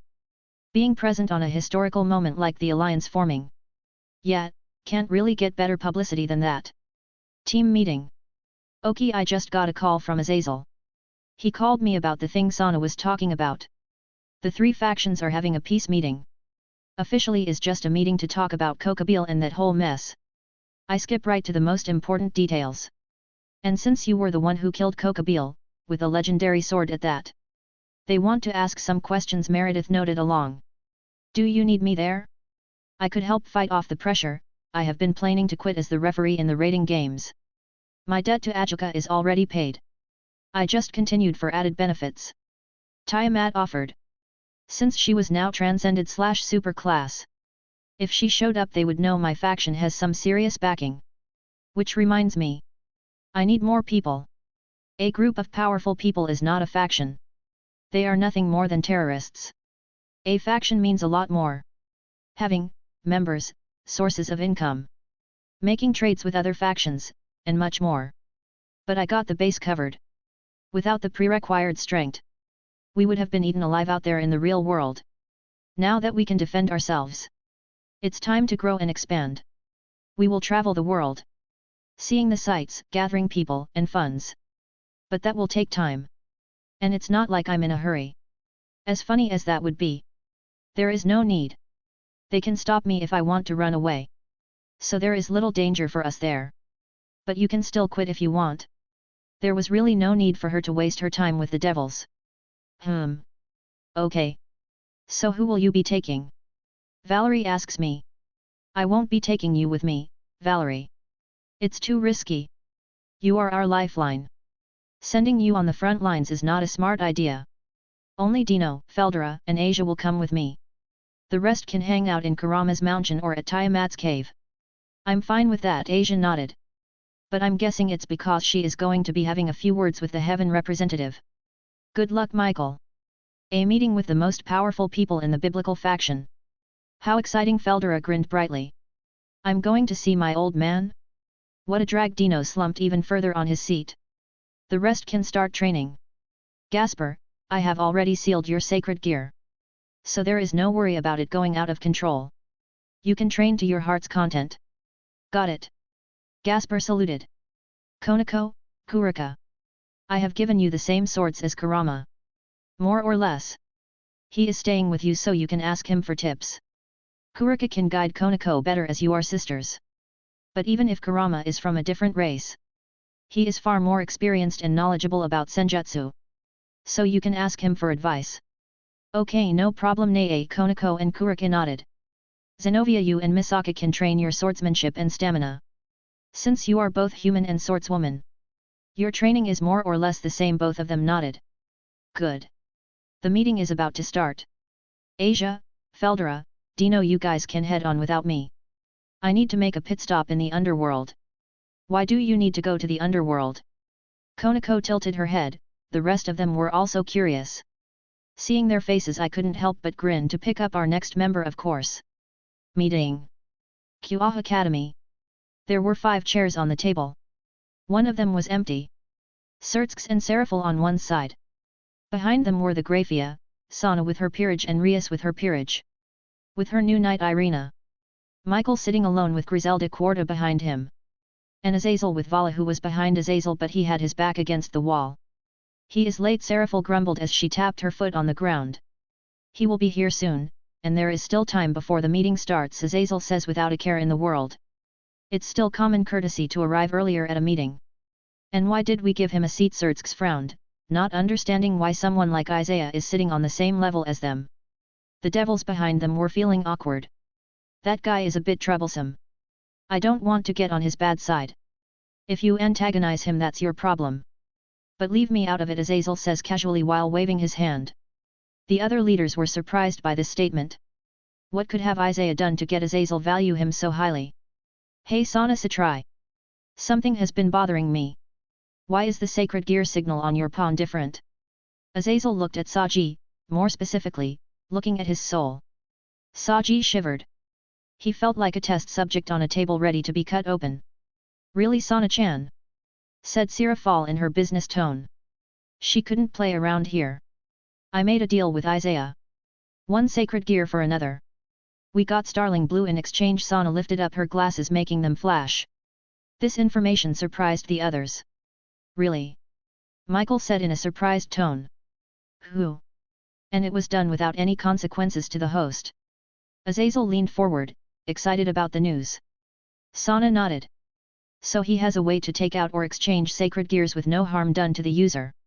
Man, that kid is getting more interesting by the minute. Azazel laughed as he leaned back on his chair. Thinking about how to convince Isaiah to do some experiments on sacred gear with him. Yet. Interesting. Sertsk and Sirafal glanced at each other. Isaiah was getting more troublesome. By the way, Vala spoke up, where is the rest of your peerage Rias Gremory? I have heard rumors of a vampire that can stop time. Is he here today? Azazel just facepalmed. Man, this kid has no tact.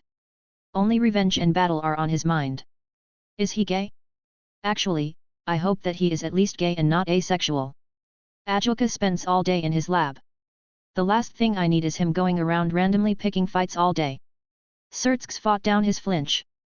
But Rias's face dropped for a moment, before the fake smile came back on. I'm afraid that information is personal. Flashback. Konoko and Gasper leaving. What do you mean you are leaving? Rias slammed her hands on the desk with an angry expression. Akeno and Issei just stood there in shock. Exactly as I said. We are leaving. Gasper said calmly. But why? Akeno spoke up, she was still a bit shaken by the information. Konoko let out her ears and tail. Shocking Issei. Konoko is a cat girl. He yelled out in shock. But the next second he had a perverted expression on his face. I found my big sister, Konoko said slowly. Kuroka the S-rank stray devil. Rias' eyes widened as Konoko noted. I found out the truth. My sister killed our master to protect me. The Rias family was experimenting on different yokai and devils. My sister, for my protection, participated in the experiments. For months she withstood torture every day. One day they decided that they needed more data. So they were going to experiment on me next. Kuroka found out and killed him. Konoko's words left Rias, Askino, and Issei frozen in place. She left me to your brother, because she became a wanted criminal. Your brother? And the other Satans knew she was innocent. But the Rias clan is one of the remaining pillars, and moving against them would cause all sorts of problems for them. So they did nothing. The Satans promised Kuroka to tell me this. For years, I was afraid of my sister. That I'd end up like her. Konoko. Rias tried to talk, to reason with her, but Konoko stopped Rias. Now I know better. I will take revenge against the Rias family myself. Along with anyone who tries to stop me. Konoko said with great conviction. There was fire in her eyes. And you, Gasper?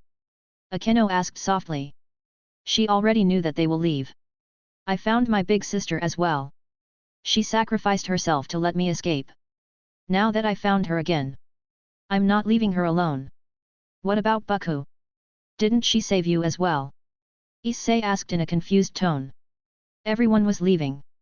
And it didn't seem right to him. Gasper nodded. Rias. Buku did save me. I was alone on the streets, she gave me a home and a safe place to stay. But that's it. And I think I already repaid my debt to her. After all, nearly 60% of all her personal money was made by me.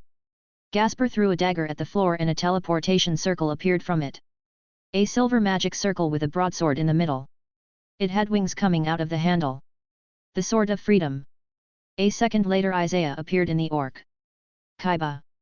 Issei yelled out, making everybody grimace from his loud voice. Man, not here even 1 second and you are already yelling. Rias, did you teach him any manners? Like at all? Isaiah picked his ears. Konoko, Gasper. Are you done saying goodbye? He asked them and the both nodded. Good. Isaiah raised his hands and a multicolored dagger appeared in each hand. The dagger had a weird shape. It had a sharp bend on the blade. Rule breaker. This might sting. He slowly presses each dagger at Konoko and Gasper. A second later both groaned in pain and clenched their hands. As the evil piece came out of their body. Thud. X2. A rook and bishop piece fell on the ground. Isaiah put his hands on both of their shoulders. See you around, Rias. These two need to rest. Rias stepped up. Way. Whoosh. They teleport away. Rias's magic went out of control and she blasted apart the room. Rias. Rias, Buku. Akeno and Issei yelled. Thud. Rias fell on her knees. Tears streaming down her face. Why me? Why is everyone leaving me? She started to sob. Akeno went to hug and console her while Issei just stood there. Not knowing what to do. Flashback end. Vala narrowed his eyes. So this is what Kuroka meant by getting what she wanted when she quit. I was confused by what she was saying, but back then I didn't know that she already got her sister. Krrrrrr. The doors opened. Dino, Feldera, and Asia enter the room. Yo old man Dino waves his hand lazily causing tick marks to appear on Azazel's forehead. Why don't you introduce yourselves, Michael said calmly. But everybody knew he was keeping his emotions in check. Feldera Tempest Asia Origin to Dino Yan. Oi Dino. Why don't you pick a cool surname for yourself? You can take mine, you know, Feldera asked casually, totally ignoring the tension in the room. Hey? Surname? Isaiah doesn't have a surname as well. And I'm fine without one, thanks for offering though. Surname Hey. Azazel put his hand on his chin. Maybe I should make one for myself. Azazel, don't get swept up in their pace. Michael smiled at his brother. Good evening. If I may ask. Asia, were you the holy maiden once? Asia scoffed right in the face of the leader of heaven, greatly surprising them all considering she was acting very differently than the information they had on her. Holy maiden? That was a pathetic title that you give and take on a whim. You kicked me out of my home. My family.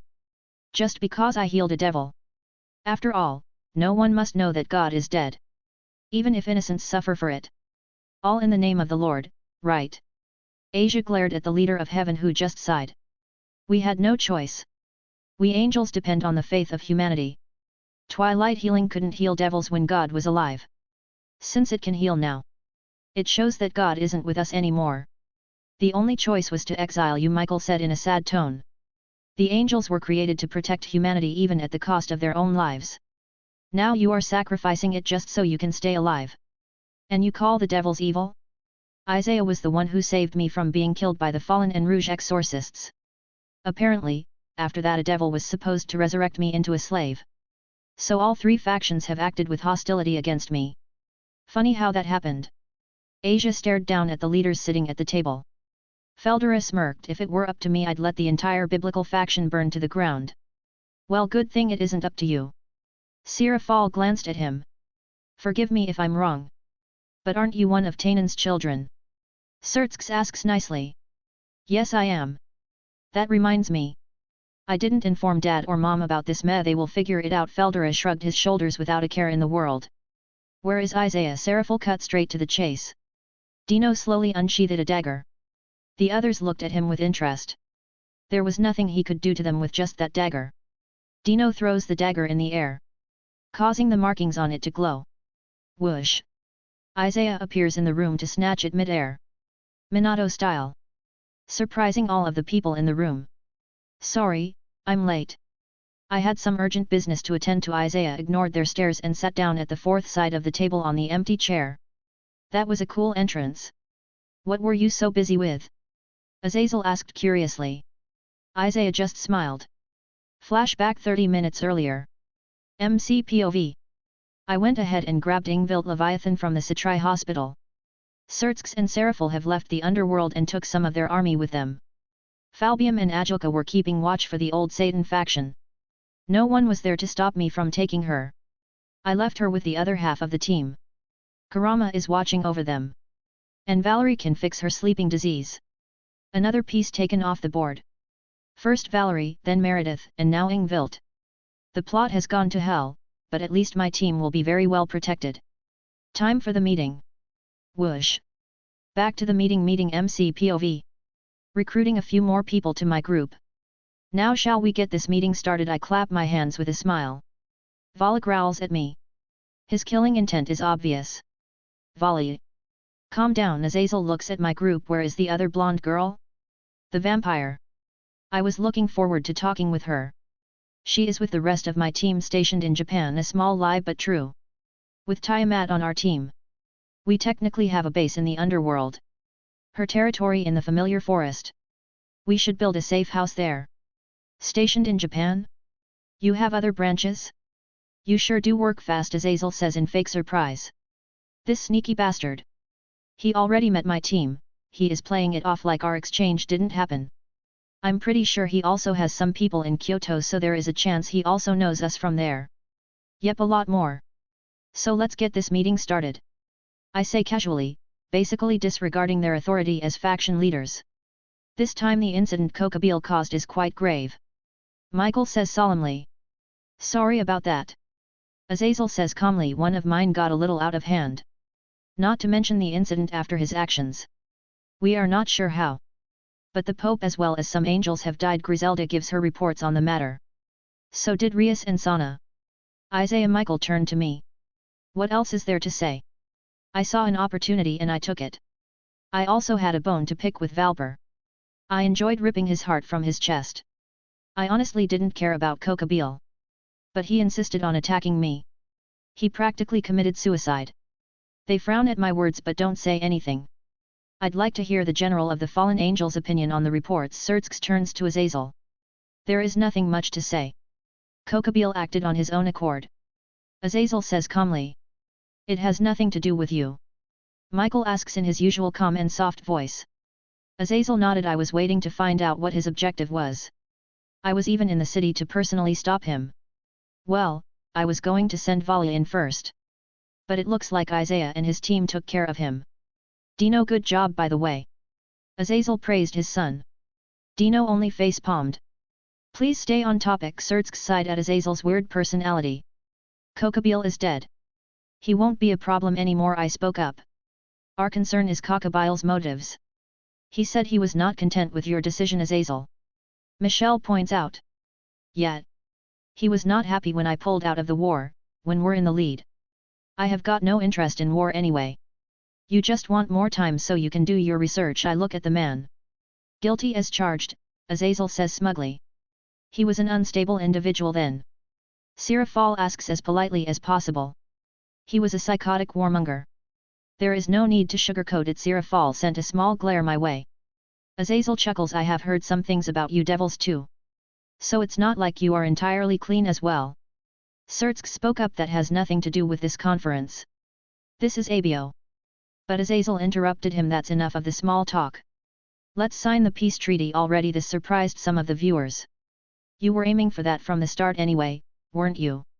Azazel smirked. It was the obvious deduction. Even if I ignored your light probes on my opinion. Old Dad is dead. The Satans are dead. This Cold War is only costing all of us. We aren't in any position to fight. I smile at that, not to mention all the souls and materials he stole from the other factions to make the sacred Geats. I mean, he stole both the materials for Canis Lycaon and Regulus Nemea from the Greeks. Making Olympus an enemy was not a smart decision. Especially with their personalities. Honestly, the world would be a better place if the Greek gods disappeared. They are not called more human than human for nothing. God, I love that insult. And it fits them so well. They look down on humans yet commit just as much sin as the worst humans possible. They rape, torture, and kill as they please. Curse someone for just looking at them wrong or just being better than them in any way. Ha ha ha. More human than human, that is true. Even my people aren't that bad. Same with the devils. The Greek gods are something else. Azazel started laughing. Azazel. Michelle sighed at his former brother's actions. Azazel stopped laughing and coughed in his hand. Right. The problem is that we have 3 people here who have the power to change the world. The White and Red Dragon Emperor and Isaiah. You made a Longinus, didn't you? Otherwise, there is no way for you to make Excalibur. I'd like your input on this. Azazel sent me that annoying smirk of his. Vili shrugged. I just want to fight strong opponents. Hat. You don't need war for that. Well, what about you, Red Dragon Emperor? What do you think? Azazel and everyone else in the room turned to Issei. Show is uncomfortable about being put in the spotlight. It's a little difficult to answer with being put on the spot like this. Issei scratched his head. Azazel smirked when he saw an opportunity to cause some mischief. Well, let me make it easier for you. Haido Issei. If we were at war, you would be on the front lines and wouldn't be able to sleep with Rias Gremory. Ha! Wei Issei's jaw dropped and Rias opened her mouth to protest. But if we declare peace, survival and propagation of the species becomes a priority. Azazel kept talking with that smirk of his. Propagation, the idiot was still confused, but then clicked of the species. That's right, Azazel grinned even further. Every night you and Rias Gremory could be making babies. This made Rias blush and Grafia sigh out. As expected from a pervert. He knows just how to push Issei's buttons. Peace lets you spend every day making babies. If there is war, you will be making none. How's that? Nice and simple, right? The pervert froze in place. The expression on his face became more perverted by the second. I want peace. Peace over war. I want to make love with Bucku. Moron. He just said that in front of everyone. Well, what about you, Isaiah? What is your opinion? Azazel spoke up, his whole demeanor turning serious. The other leaders were also waiting for my answer. I only came here because Azazel said you guys won't stop bothering me if you don't get answers. So ask your questions. I have no interest in your little alliance. Who? Why so? Azazel was a bit surprised. This alliance. It's based on mutual support. That's not possible. I don't know what you are planning to offer each other. But I have nothing that I want from you. Nor do I want to give you my secrets. If I signed, I would also have to fight whenever you guys are attacked. Why would I risk my people without any benefits for me? So go on. Ask what you want so I can leave. I crossed my arms and looked at the leaders. Heaven and the Church request the return of Durandal and Excalibur. Michael states his condition. Not gonna happen. If you want to take them back, feel free to use force. But I'm saying this now. Anyone who attacks me, no matter what faction they are from, they are dead. Next, like hell, I will give back those weapons. Those weapons belong to the Church, Griselda growled. Those weapons did belong to the Church. I took both Durandal and the Excalibur fragments from the enemies I defeated. Then I reforged Excalibur back to its original strength. Something you have been trying and failing to do for centuries, I point out. Oh yeah, that reminds me. I want to take a peek at Excalibur. We can talk about the price later. Azazel smirks at me. That's fine if he is just going to examine it. I don't mind. But it's going to cost you. Just ask Pinmu first. She will skin you alive if she found out you spent all of the R&D fund. Research and development. Azazel shivered. Yeah, good call. He picked up his phone and started typing. Are you sure about your decision? Griselda presses. I'm quite sure. Just remember. Anyone who comes after me is dead. Including your secret weapon. Dolio, that last part seemed to shock Michael and Griselda. Next. Sirafal and Sertsks looked at each other. We want Konoko and Gasper to be returned to Rias, Sertsks says seriously. I refuse. I stop him right there. Vala widened his eyes. Konoko is with them? Then that means Kuroka left my group to join his. Vala gritted his teeth. Gasper wants to stay with his long-lost friend Valerie. And Konoko learned the truth about the Neberis family. Do you think she wants to come back to the people who knew the truth and didn't do anything about it? Do you think your group is strong enough to survive on its own? Even after you have antagonized us? You are the weakest one here, Sirafal asks seriously. Azazel glances at Dino. Can I beat him? Dino slightly shook his head, just a few millimeters, not a chance. Azazel's eyes widened for a split second before returning back to normal. Nobody noticed that exchange. Damn. Dino wouldn't lie about things like this. He doesn't like me, but I am still his father. I'm so glad I made the right call about not antagonizing this guy. Knowing that he can hide his aura made me more cautious of him. I was right to do so. Oh, I'm quite sure about my odds. You don't think that I'm the strongest one in my group, do you? You have no idea about how many members I have or how strong they are. So if you are willing to attack me, then you'd better be prepared for the consequences. Because I'm pulling you down with me. I give her a cold stare. This was not a threat. This is a promise. Why yo? Boom.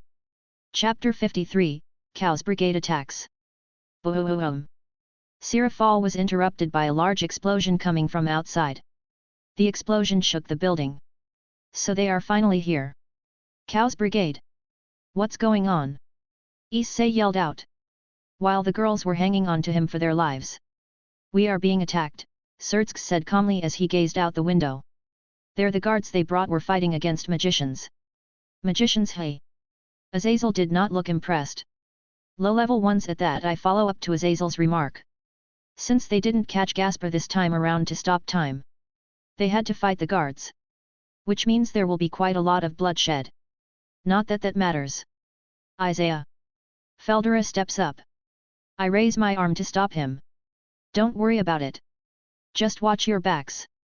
If anyone attacks you, rip them apart, I say slowly. All three nodded. You are not going to get involved? Azazel asked. He honestly looked like he was surprised, so I can't tell if he is faking it. Why should my people fight to protect you guys? No, we won't be making any moves unless we are attacked. Maybe if something catches my interest. I lean back on the chair as I rest my cheek on my fist. My response clearly pissed off some people. Especially the devils. Vala starts walking toward the window. I'll do it, Vala smirked arrogantly as he flew into the air. Arrogant prick, Dino mumbled. I never did like him. You could probably tie with him now, Dino. If you are careful. I turned back to the sleepy Fallen. Hey? You think so? Dino was surprised. I mean, I get where he comes from. We have been training a lot, but Dino isn't exactly in Vala's league. Divine dividing is broken. If you use it properly. Vala stopped in the middle of all the magicians who were standing on their spell platform. Balance break. Vala yelled out as he got into his pose, with his arms over his face. Did he really just dab? I turned to Azazel, who face-palmed. A/N look at the scene. It's funny as hell once you notice it. Yes, Azazel dragged his hand down his face. He was embarrassed. Vanishing dragon. Balance breaker. That easily. Issei was shocked. I have been training so hard yet I still can't do it. That's because you're too weak. Train more, and maybe if you stopped thinking about boobs while you train you might actually get some results. The magicians started firing at him, but he only stood there and blocked them with barriers. This guy has a serious case of chinabia. I'll just ignore him. Someone powerful is arriving. Michael announced, surprising the young ones. There are more. Issei yelled out. Sigh. Issei, be quiet. Rias grabbed him by the ear. Ow. Mercy. They feel familiar. Sirafal frowned. In a few seconds, two figures appeared in the sky above. We could see them perfectly through the windows. One was tall, bespectacled woman with an hourglass figure. She had tan skin with long brown hair tied into a bun with a headset, and she had purple eyes, blue-gray in anime. She wore an extremely low-cut dress and it had a high slit which exposed a large portion of her breasts. Katerea Leviathan. The other one was good-looking man wearing the clothes of a noble. His clothes were black with dark red belts and motifs, and he wore a cape. He had black hair tied up in a small ponytail and violet eyes. He also had pointy ears and pale skin. This should be Cruisery Asmodeus. The descendants of the original four great Satans. They are nothing more than spoiled brats that only rely on the power they have been born with. None of them did any serious training. But most importantly, Katerea is here. I need to capture her. She knows a lot about Leviathan territories, which Ingvild can rightfully claim. I'm sure the old bastards will protest against this. But we can kill them off. Legally at that. Ingvild owns the land, and after all, might makes right. This should give us a nice bit of income. Good evening, current Satan Lucifer and Leviathan, Katerea says in a condescending tone. Katerea? What are you doing here? Sirafal pointed at her. The other one. Isn't that Cruisery Asmodeus? Azazel frowned. What? Is this? Satan and Descendants reunion. What do we want? Katerea asked no one in particular, but then she smirked at her comrade who smiled back. Ruin and chaos. Katerea's staff shined and a giant magic circle formed on Cruisery's hand. Both of them threw their attacks at us. Boo-oo-ah-um. The leaders of the three factions making a barrier together. How pitiful, she laughed in the cliché villainous way. With her palm over her mouth. What are you trying to achieve, Katerea, Cruisery? Sertx asks seriously. What do you think? I get that you are fishing for information. But can you try a bit better? To do exactly what this conference sought not to do. If God and the Satans are gone, then this world is ready for a revolution. Katerea spread her arms apart. Stupid. She actually fell for it. This whole situation is just so fucking dumb. I will kill you, Sirafal, and get the title Satan Leviathan back from her. Yar yar. I thought this was just a coup by the devils. But it isn't just that, right? Azazel sighed. He was very annoyed and didn't even bother to hide it. And I agree with him. This is such a waste of time. You are after the whole world, Michelle said calmly. You know. The whole facade. I wonder how stressed out the dude is. I mean, if he slips even a bit he could fall. Lucky for him you can't fall from stress. Michael literally has the fate of heaven on his shoulders. Good guess, Michael. We are taking our place as rightful rulers. Cruisery said arrogantly. Ha ha ha ha. We are going to cause a revolution and rebuild this rotting world. Katerea laughed like a maniac but was interrupted by none other than me. Ha ha ha ha. I started to laugh. You people? Rebuild the world? How pretentious of you! I slowly stood up from my seat and started to walk toward Katerea. Who? I thought you wouldn't interfere. Azazel was genuinely surprised. Something caught my interest. Katerea is mine. Don't interfere. I spread my wings and flew at her. Who are you? You dare stand before one of the descendants of the original Satans? Katerea said in a disdainful tone. Is this bitch for real? You don't know who I am. I ask incuriously. Why should I know anything about some bug like you? Katerea had her chin up as she looked down on me. Are these people that stupid? Literally, everyone knows that I'm the one that killed Kokabiel. The entire supernatural world is buzzing at the return of Excalibur. You can't hide something like that. And I was known even before that for dominating a rating game match. Just how arrogant are they, that they don't even do research on their potential enemies? Yeah, let's just get this over with. I have absolutely no motivation to fight her. Die. Katerea launched an attack at me. Pure power, no control whatsoever. At least use an elemental attack. This is just sad. I grab it with my hand and crush it. That's impossible. Katerea stuttered. A reincarnated devil can never beat a descendant of a Satan. She yelled out hysterically. I used pure speed to appear next to her. I really don't want to use my swords against her. She is too weak. If she uses Ophiza's snake, well, that's another story. You are pretty weak for someone with Leviathan blood flowing through them. I land a kick in her face, fracturing her cheek and jaw. You! Katerea screamed at me. Her face was swelling up and a little blood was leaking down. I don't think I have ever seen a low ultimate fighter be this weak. Die! Die! Die! She kept swinging her staff, sending explosion at me with each swing. Well, time for some magic. Dozens of magic circles appeared next to me. The spells formed basic mana arrows. Then the arrows started to spin to add more penetration power. And the last function was to change the mana to lightning. This spell has no name due to how basic it is. I mean, spinning lightning arrows is kind of a mouthful.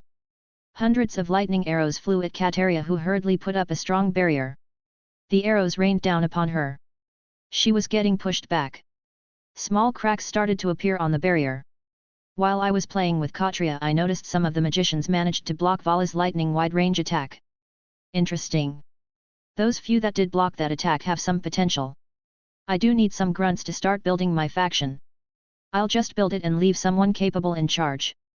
Then I will travel the world with my team. I'll scout out people to join it. While my faction continues to grow and make money, we will be relaxing and enjoying life. Well, I'd better make sure they are alive for when I talk to them later. Balance break.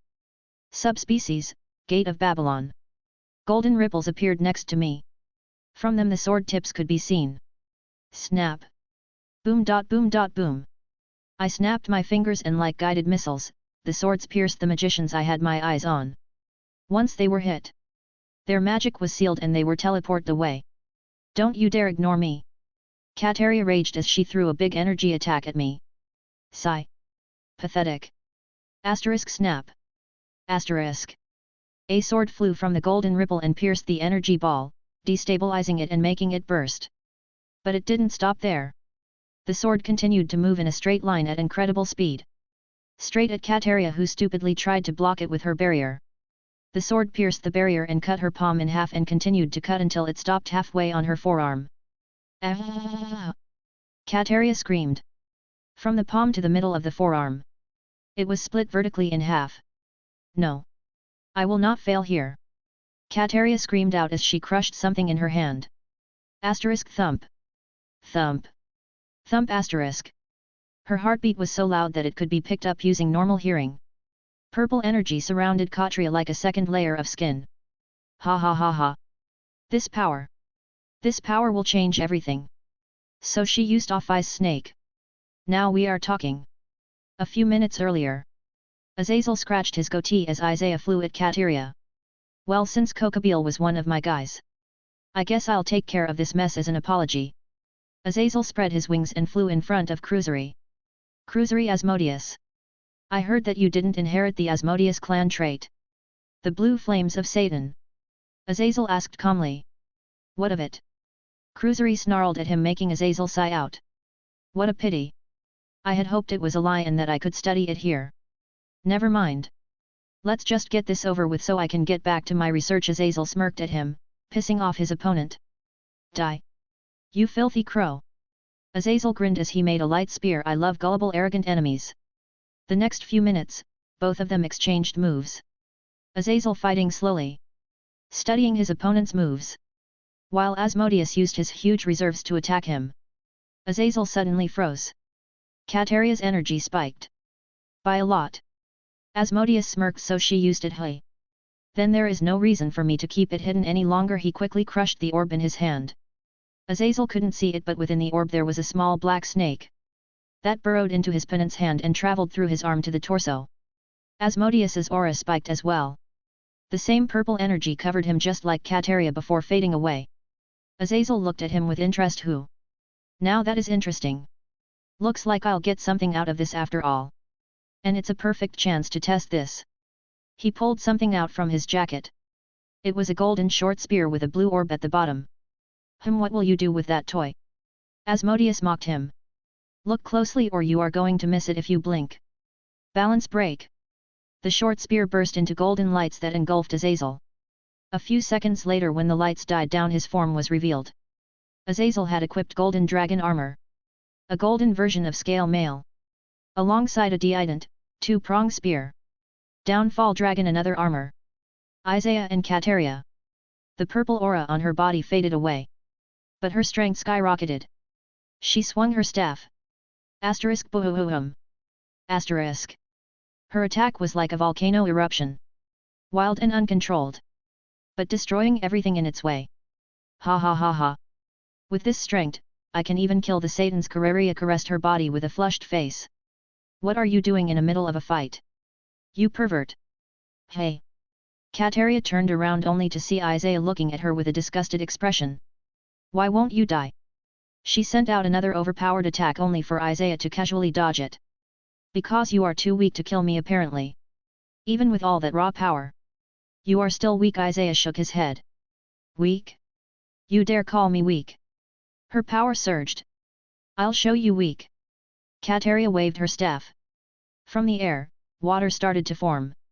She also commanded all the water in the city to gather to her. This was the Leviathan clan bloodline, sea serpent of the end. Isaiah looked at the large body of water with interest. Ophiza's snakes temporarily allowed her to use her bloodline.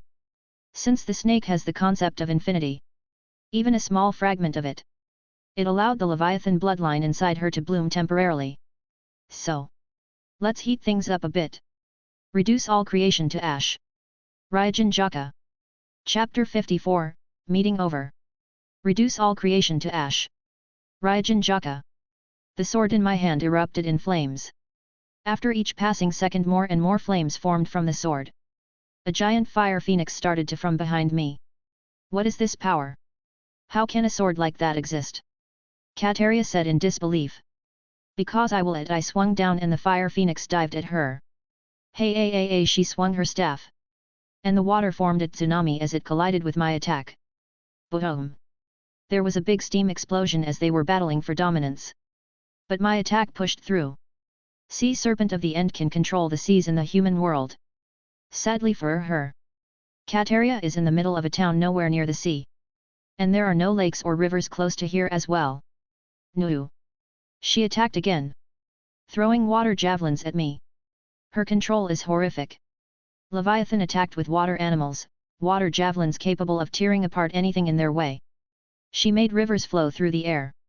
Droplets of rain that each hit like a low-class attack. And here is her descendant who was currently struggling to make a simple water snake. Go my water naga, she commanded. Ugh. The cringe might be the only damage she has done to me today. It's like calling a fat tubby cat go my lion. I swing my sword. Every bit of water she commanded got evaporated by my flames. And this in Chikai. Let alone what I would do with Bankai. That's impossible. She shrieked. Okay, that's enough. Her voice is really annoying.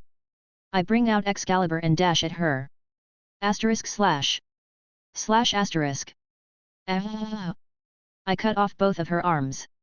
The holy properties were acting like poison, making her wounds even worse. I use some swords to seal her magic and teleport her to the other group. A descendant of the original Satan's my ass. Sigh. My disappointment is immeasurable and my day is ruined. Now that's what I call disarming. Get it? Feldera grinned at Asia and Dino. Dude, are you for real? Dino slumped. Feldera. That was horrible, Asia says honestly. Gihug. Right in the kokoro. Feldera grabbed his heart. Dino just facepalmed in response. All while the other leaders were looking at them with strange expressions. Feldera. Your training will be tripled. I look at the otaku dragon. No. Feldera fell on his knees. What a drama queen. Azazel vs Asmodeus. Azazel clad in his draconic armor. He dodged another wave of blue fire. Oi, oi. Is that the best you can do? You are just throwing your power around. I know that you just got the bloodline, but still. Try a bit of control, will ya? This fight is boring. Azazel kept provoking Asmodeus. Shut up and die. Who kept falling for it every time? Asmodeus threw another fire wave at Azazel, who spun his dident around him. When the flames hit him, they weren't able to consume the dident right away due to the highly concentrated power in it. Azazel spun the flames, moving them away from him. He split the fire wave in two and got a clear shot at Asmodeus. Hello! Azazel threw his dident and hit Asmodeus in the stomach. The light energy was wreaking havoc in his body. How? Cruisery managed to croak out. The Asmodeus clan trait allows them to make blue fire that is able to consume anything in its way. But that only applies if they are equal or stronger than their opponents. Even with your power boost, your control is still horrible, which allowed me to move your flames without them harming me, Azazel said calmly as he watched a dying opponent. Well, I won't be dying alone. Cruisery's arms stretched out and multiplied. The arms then grabbed Azazel's left hand and started to melt. His body started to bloat. Azazel frowned. He is fusing them with my arm, there is no way for me to free myself before he explodes. Oh well. Guess I'll sacrifice an arm. I'll build myself a cooler robot hand anyway. Azazel ruthlessly cut off his own arm off and threw another spear at Cruisery. The spear went through his head, killing him instantly. I can't believe I lost an arm against someone like him. That power boost was troublesome. If he really exploded, he would have taken a good chunk from this city. Boom! Azazel is hit from behind, sending him flying into the ground. Azazel! The other leaders yelled out. Sigh. Why me? What? Do you think you are doing volley? Azazel casually asks as he gets out of the hole and dusts off his jacket. Sorry Azazel, this side just seemed more fun. Vala spoke over his scale mail armor. I still don't know if this volley actually betrayed Azazel or if they planned for this to happen so Vala could spy on Cael's brigade. Either way, it has nothing to do with me. Volley. So you are the one who betrayed us, Haido yells out angrily. Hey Volley. There's something interesting I heard recently. There is a dangerous organization called Cael's Brigade. And the one leading it is the Ouroboros Dragon. Offis. Brrrr. I still get shivers from thinking of that crazy loli. She can wipe out a city just by sneezing. A dragon? Haido asked Rias. I'm calling him Haido from now on. Just writing Issei makes me cringe. I don't know why. The infinite dragon god. The strongest dragon that even God feared, Rias explains. Sorry to burst your bubble, but Great Red is the stronger one. That's why Offis is leading the organization. To start a war with Great Red. Everybody turned to me with shocked expressions. Even Azazel. You people really need to upgrade your spy networks. My comment just pisses them off. After all, a single person, who just started gathering his followers, is telling the three great factions to get better spies. It's true that I sided with Offis. But I'm just using its power for my own goals. Same with Offis, Vala said casually. Azazel nodded. I see. I was pretty sure you became buddies with those two. After all, you three got your Satan seats stolen from you. Yep, this is a setup. Both of them are too calm and casual about this. My name is Vala Lucifer. I'm a descendant of the dead Mu, Satan, Lucifer. I ignore Vala's whole Chinabia speech on just how he is a half-blood and why he is so much better than Issei. That and the shocked reactions of the other people. The name Lucifer really does bring fear to the devils. He is a halfling with a Longinus. Get over it. How about this? You can become an Avenger. I'll kill your parents. If I kill someone precious to you, you can spend the rest of your life Training to get revenge on their killer. Vala laughed like a maniac. He is actually serious about doing it. This guy has some screws loose. Or missing them entirely. I'm going to kill this bastard. Haido growled out. Why should my parents die for your convenience? Welsh dragon. Overbooster. Haido's aura exploded like I'm going to sit here and let you kill my parents. Look Albion. Haido Issei's power has gone up exponentially. Vala was happy that his rival got stronger. Sacred gear use strong feelings to sustain their power. You are facing pure anger here. Anger is the best way to draw out a dragon's power, Albion replied back. In that sense, he is better suited for this than me. Don't talk about stupid things. Ascalon. A sword came out of his gauntlet. Haido charges at Vala, who sidesteps. But Vala underestimated Haido's anger boost. Haido grabbed Vala by the arm. And slammed his stomach. Since his fist was enhanced by Ascalon. That attack cracked Vala's chest plate. Ha ha ha. That's it. Show me more. Vala yelled out as the chest plate repaired itself. Boom. Boom. Boom. Vala and Haido exchanged attack after attack. But naturally, Vala had the upper hand. He is stronger and has more experience. Rage can only get you so far. So what does Vala decide to do? Make his opponent angrier so he gets stronger. Think fast. Vala attacks Rias. You bastard. Stop screwing around. Haido blocked the attack and pushed Vala away. Hate me more. Feel more anger. Get stronger and stronger so that I can have more fun with you, Haido Issei. Vala laughed. Gay. Me, Feldera and Dino yell out. Totally breaking the mood. You bastards. Vala gets angry and takes to the sky. His wings spread and get bigger. Oh. Not again. Azazel slumped. What's wrong, Azazel? Sertsks asked, but before he could even reply, Vala pointed his hand at the school gym and closed it. The building started to shrink in size. He is distorting space. It's a very dangerous attack. Michael was surprised by this. Tell me about it. Do you know how hard it is to fix space distortion? Azazel explains. Haido gets mad. Don't screw with me. You are going to shrink Baku's Oppai. Unforgivable. Boost unforgivable. Boost. Haido started to power up. But unexpectedly, Vala turned to Asia and launched a sneak attack to try and kill her. Most likely get revenge for me. I'm going to make him regret that. Crack. But Asia was having none of it. The earth cracked under her feet as she launched herself at him. Asterisk boom. Asterisk.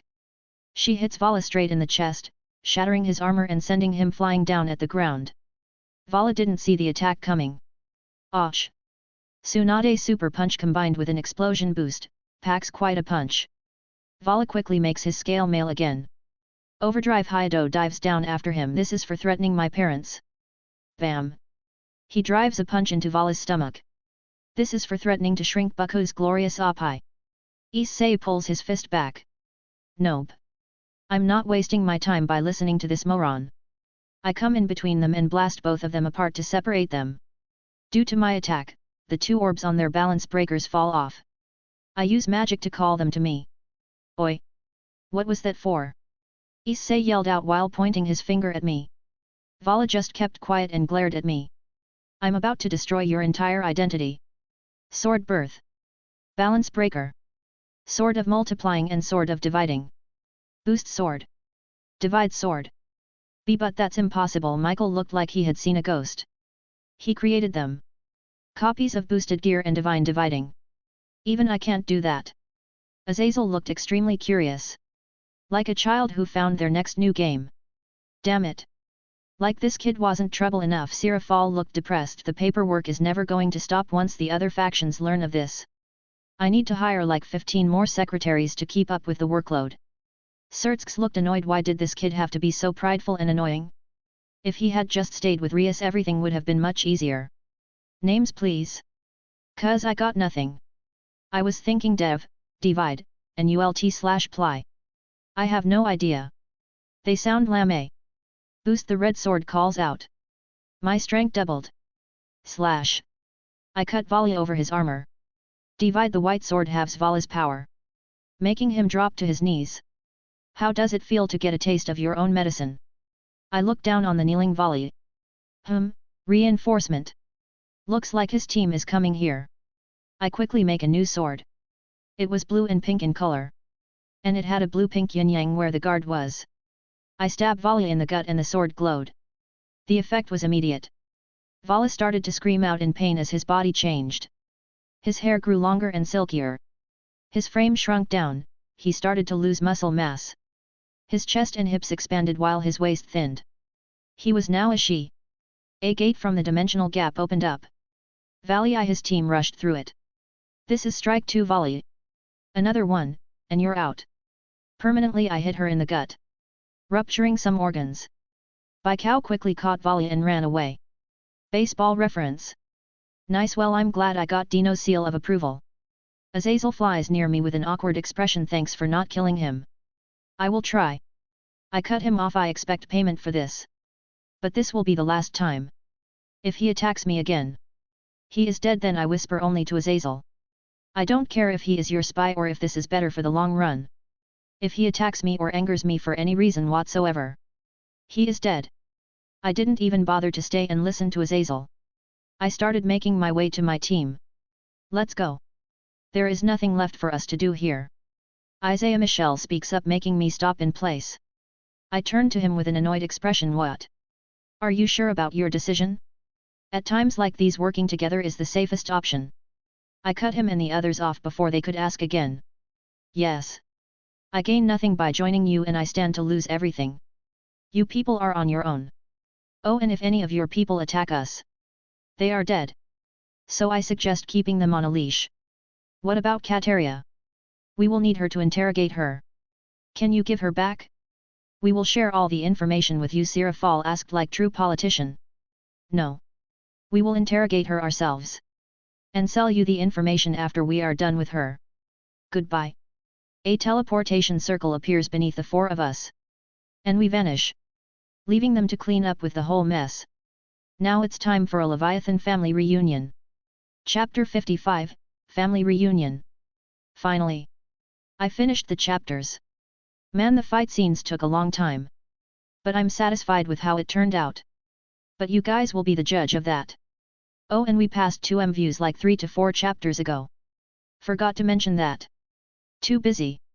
Enjoy the chapters. We arrive at a nice villa that we borrowed permanently from a drug lord. It was big enough for all of my members. And as any drug lord, he built a torture basement. Under the real basement. That's where Katerea is currently. Me, Meredith and Tiamat just spent the better half of 3 hours warding this place. Valerie, can you wake her up? I point at the sleeping girl in the bed. We are in one of the unused rooms. Ingvild Leviathan was sleeping for 100 years. It's time to wake her up. In the original, Ingvild awakened because of her Longinus Nereid Kyrie. Valerie only needs to fix the link between her sacred gear and her soul. She should wake up naturally after that. If I'm reading her right, she currently has mid-ultimate class reserves. She would make a fine addition to this group of monsters. Valerie nodded. I'm going to need some blood. I prefer for my reserves to be full when I use my sacred gear. Your swords are helping with the side effects, but I'd rather not take any chances. She said quietly. I smile at that. Anytime Valerie, I take off my jacket and spread my arms. Despite doing this a few times before, she still blushes each time. With a red face, she took small steps until she was in my embrace.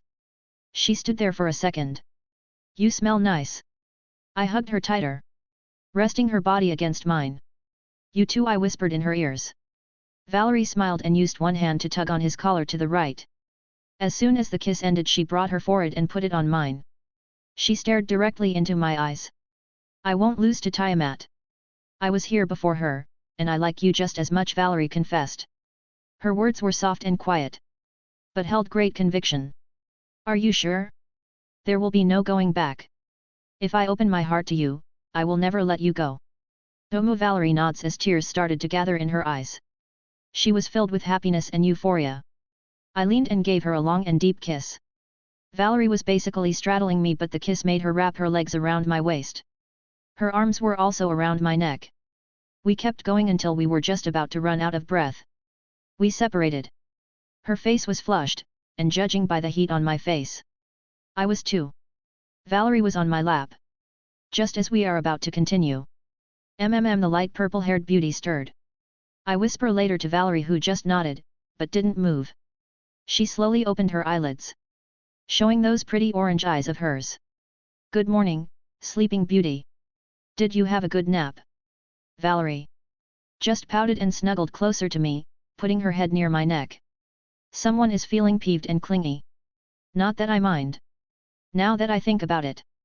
Didn't I say something similar to Valerie when she woke up? Who are you? Where am I? And where are my parents? Ingvild asks shyly. Hello, Ingvild. My name is Isaiah. The lovely lady in my arms is Valerie. You are currently at my villa. It's been 100 years since you fell asleep. And the jaw drop happened 100 years. But that's impossible. Where are my parents? Take me to them. Ingvild started to panic. Her magic power went out of control. Snap. I snapped my fingers and her magic vanished. Hey. Ingvild froze in place. Her face showed true horror. My power. It's gone. Nope, not gone. Just suppressed. Look at your forearms.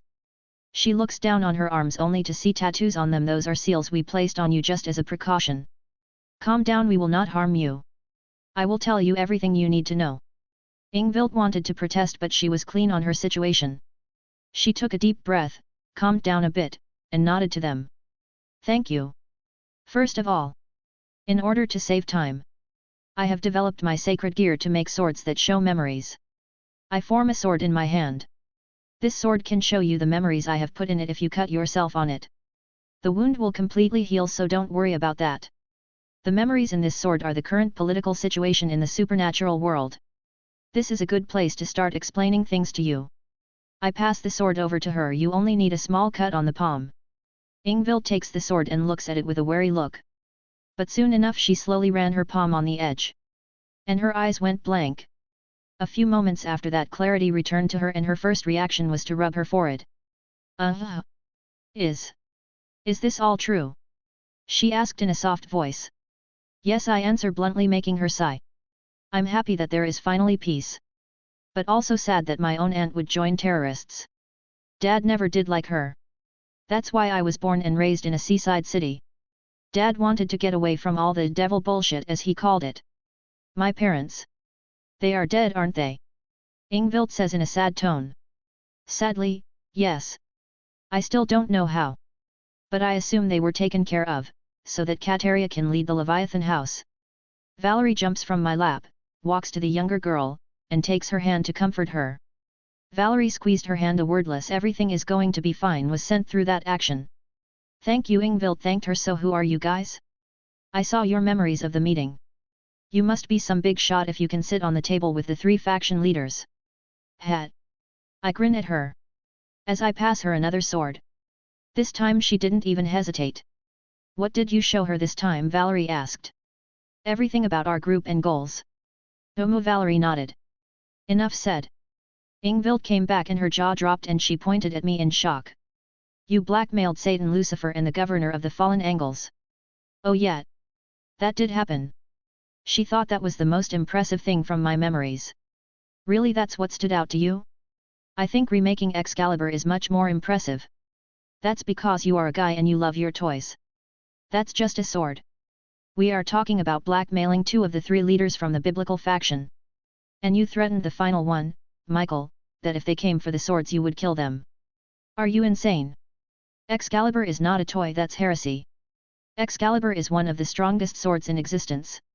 She is calling my powers a toy. It's a sword. It cuts things. Big deal. She waved her hand off. Emotional damage. You beat Tiamat the Chaos Dragon King and you are focused on a sword. You are a guy, you wouldn't get it. Ingvild sighed out. And Valerie nodded along. She is right, you know. Women. I just can't understand them at all. All of her previous sass vanishes as she fully realizes her choices. You are going to offer me to join your team, aren't you? Yep. It's your choice. Honestly, your best one. Your lineage and sacred gear make you a target. A lot of people want to get their hands on you. Tears started streaming down her cheeks. All I ever wanted to do was sing. I really love singing. It made my parents happy. When I sing all I see are people smiling and having fun. Is that too much to ask? Valerie directly hugs her, trying to console the crying girl. Because that's not how this world works. Me and my group just want to have fun, some of us got to get revenge on some people before they can move on. But the goal to live a carefree and happy life. We know that requires us to be extremely strong. Strong enough so that nobody would ever bother us. That means having lots of power. I need to talk to the magician we captured later. Time to do some recruiting for my faction. You have very few choices. You could either join the new Satan faction. Since you are strong and carry the Leviathan bloodline, you would be probably given evil pieces. But since the Leviathan house is nearly extinct, the elders would require you to sire children as soon as possible. And they would force you to marry either them or their sons. The Satans actually can't get involved in house affairs. That's how I was able to blackmail Surtsks. He had to agree to my demands to free his sister. Ingvild shivered in disgust. Yeah, big pass. I don't want to be a breeding mare. The other option is to look for some other faction. But nearly everyone will try to make you have kids with one of their own. Sea Serpent of the End is a very powerful bloodline. It's natural that people will be greedy about it. I shrug my shoulder. It's just the way the world works. What about you? Ingvild looked directly in my eyes. What do you want from me? Join my team. And I'll help you get revenge on anyone that had anything to do with your parents' deaths. Coincidentally, we also lack a musician in our group. Music is a big part of relaxing. What I want for you is to get as strong as you can. I need many strong loyal people with me. Just so that we can defend ourselves when the attacks start. Ingvild tilted her head. Attacks. The three factions just declared peace. Some people won't like that. Underground alliances are being made as we speak to counter their newly combined influence. There is also the terrorist group Chaos Brigade. We are a group of strong individuals with rare powers. Powers that other people want. Alone they would pick us off. But together we stand a chance. That's one of the main reasons for why I'm gathering people. Safety in numbers. Even I'm not strong enough to fight dozens of gods, dragons, and whatever the hell else they have. Ingvild looked downwards. This sucks. Yes, it does. The current peace is just an illusion. War is about to start at any time now and we are not even close enough to be at the level needed to be completely safe. I think joining you is the best option. I'd much rather be left alone. But that isn't possible. And I want to know what happened to my parents. So I accept your offer. I stand up and walk to her. I raise my hand. Welcome to the team. Welcome. Valerie smiled as she hugged Ingvild. Thanks. Ingvild shook my hand. So what now? Now we interrogate your crazy aunt to see what she knows about your parents. Want to be there? A sharp glint appeared in her eyes. Yes please. Dungeon/prison cells. Far back in one of the smaller cells that could only hold one person sat Katerea. She had her power sealed and her arms cut off. Her legs and neck were still shackled and chained.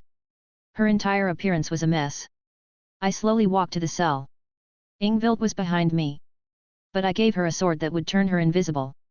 Hello, Katerea, are you enjoying your stay?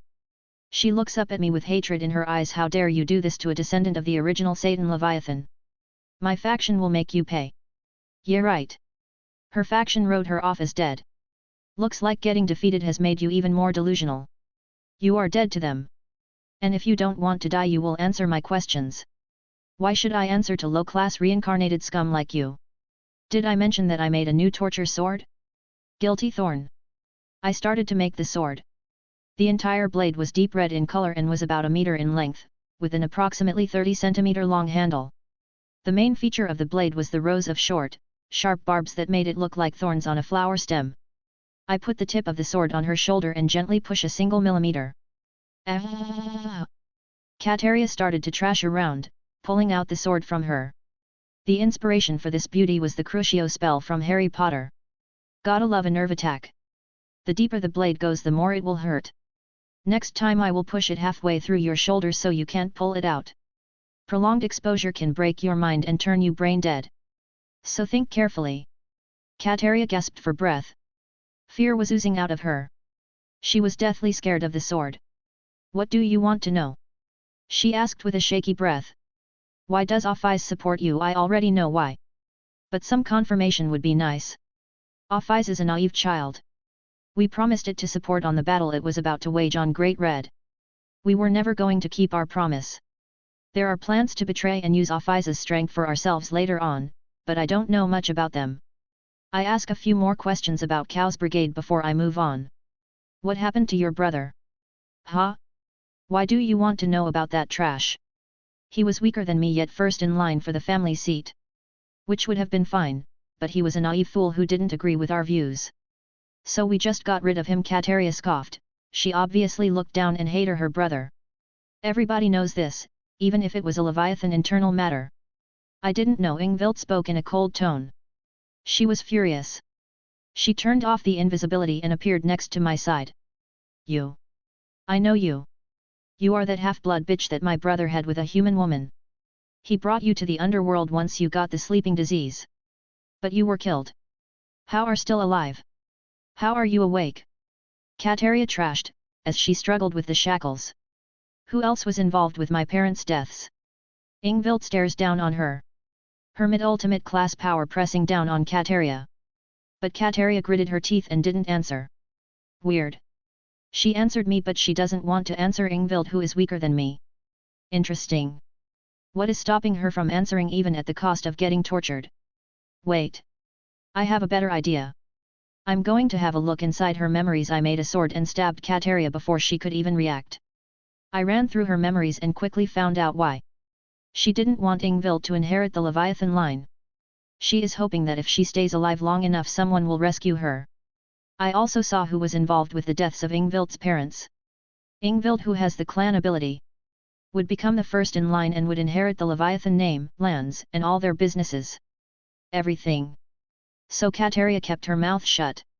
I come back to reality and show those memories to Ingvild. You can kill her if you want. She has no use to me anymore.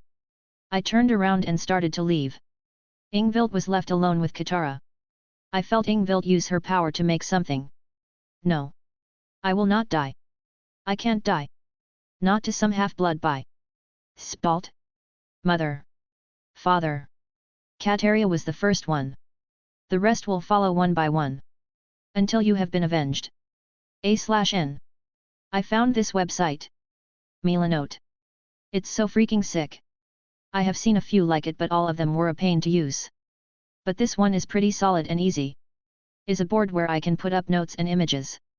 Little folders and all that. I'm using it to manage my FICS. Write plot lines and character development. It's a lot easier now that I can see it like it was stuck to the wall. Visually it's better and I can keep better track of my ideas. I was honestly considering sticking sticky notes to my wall to do this XD.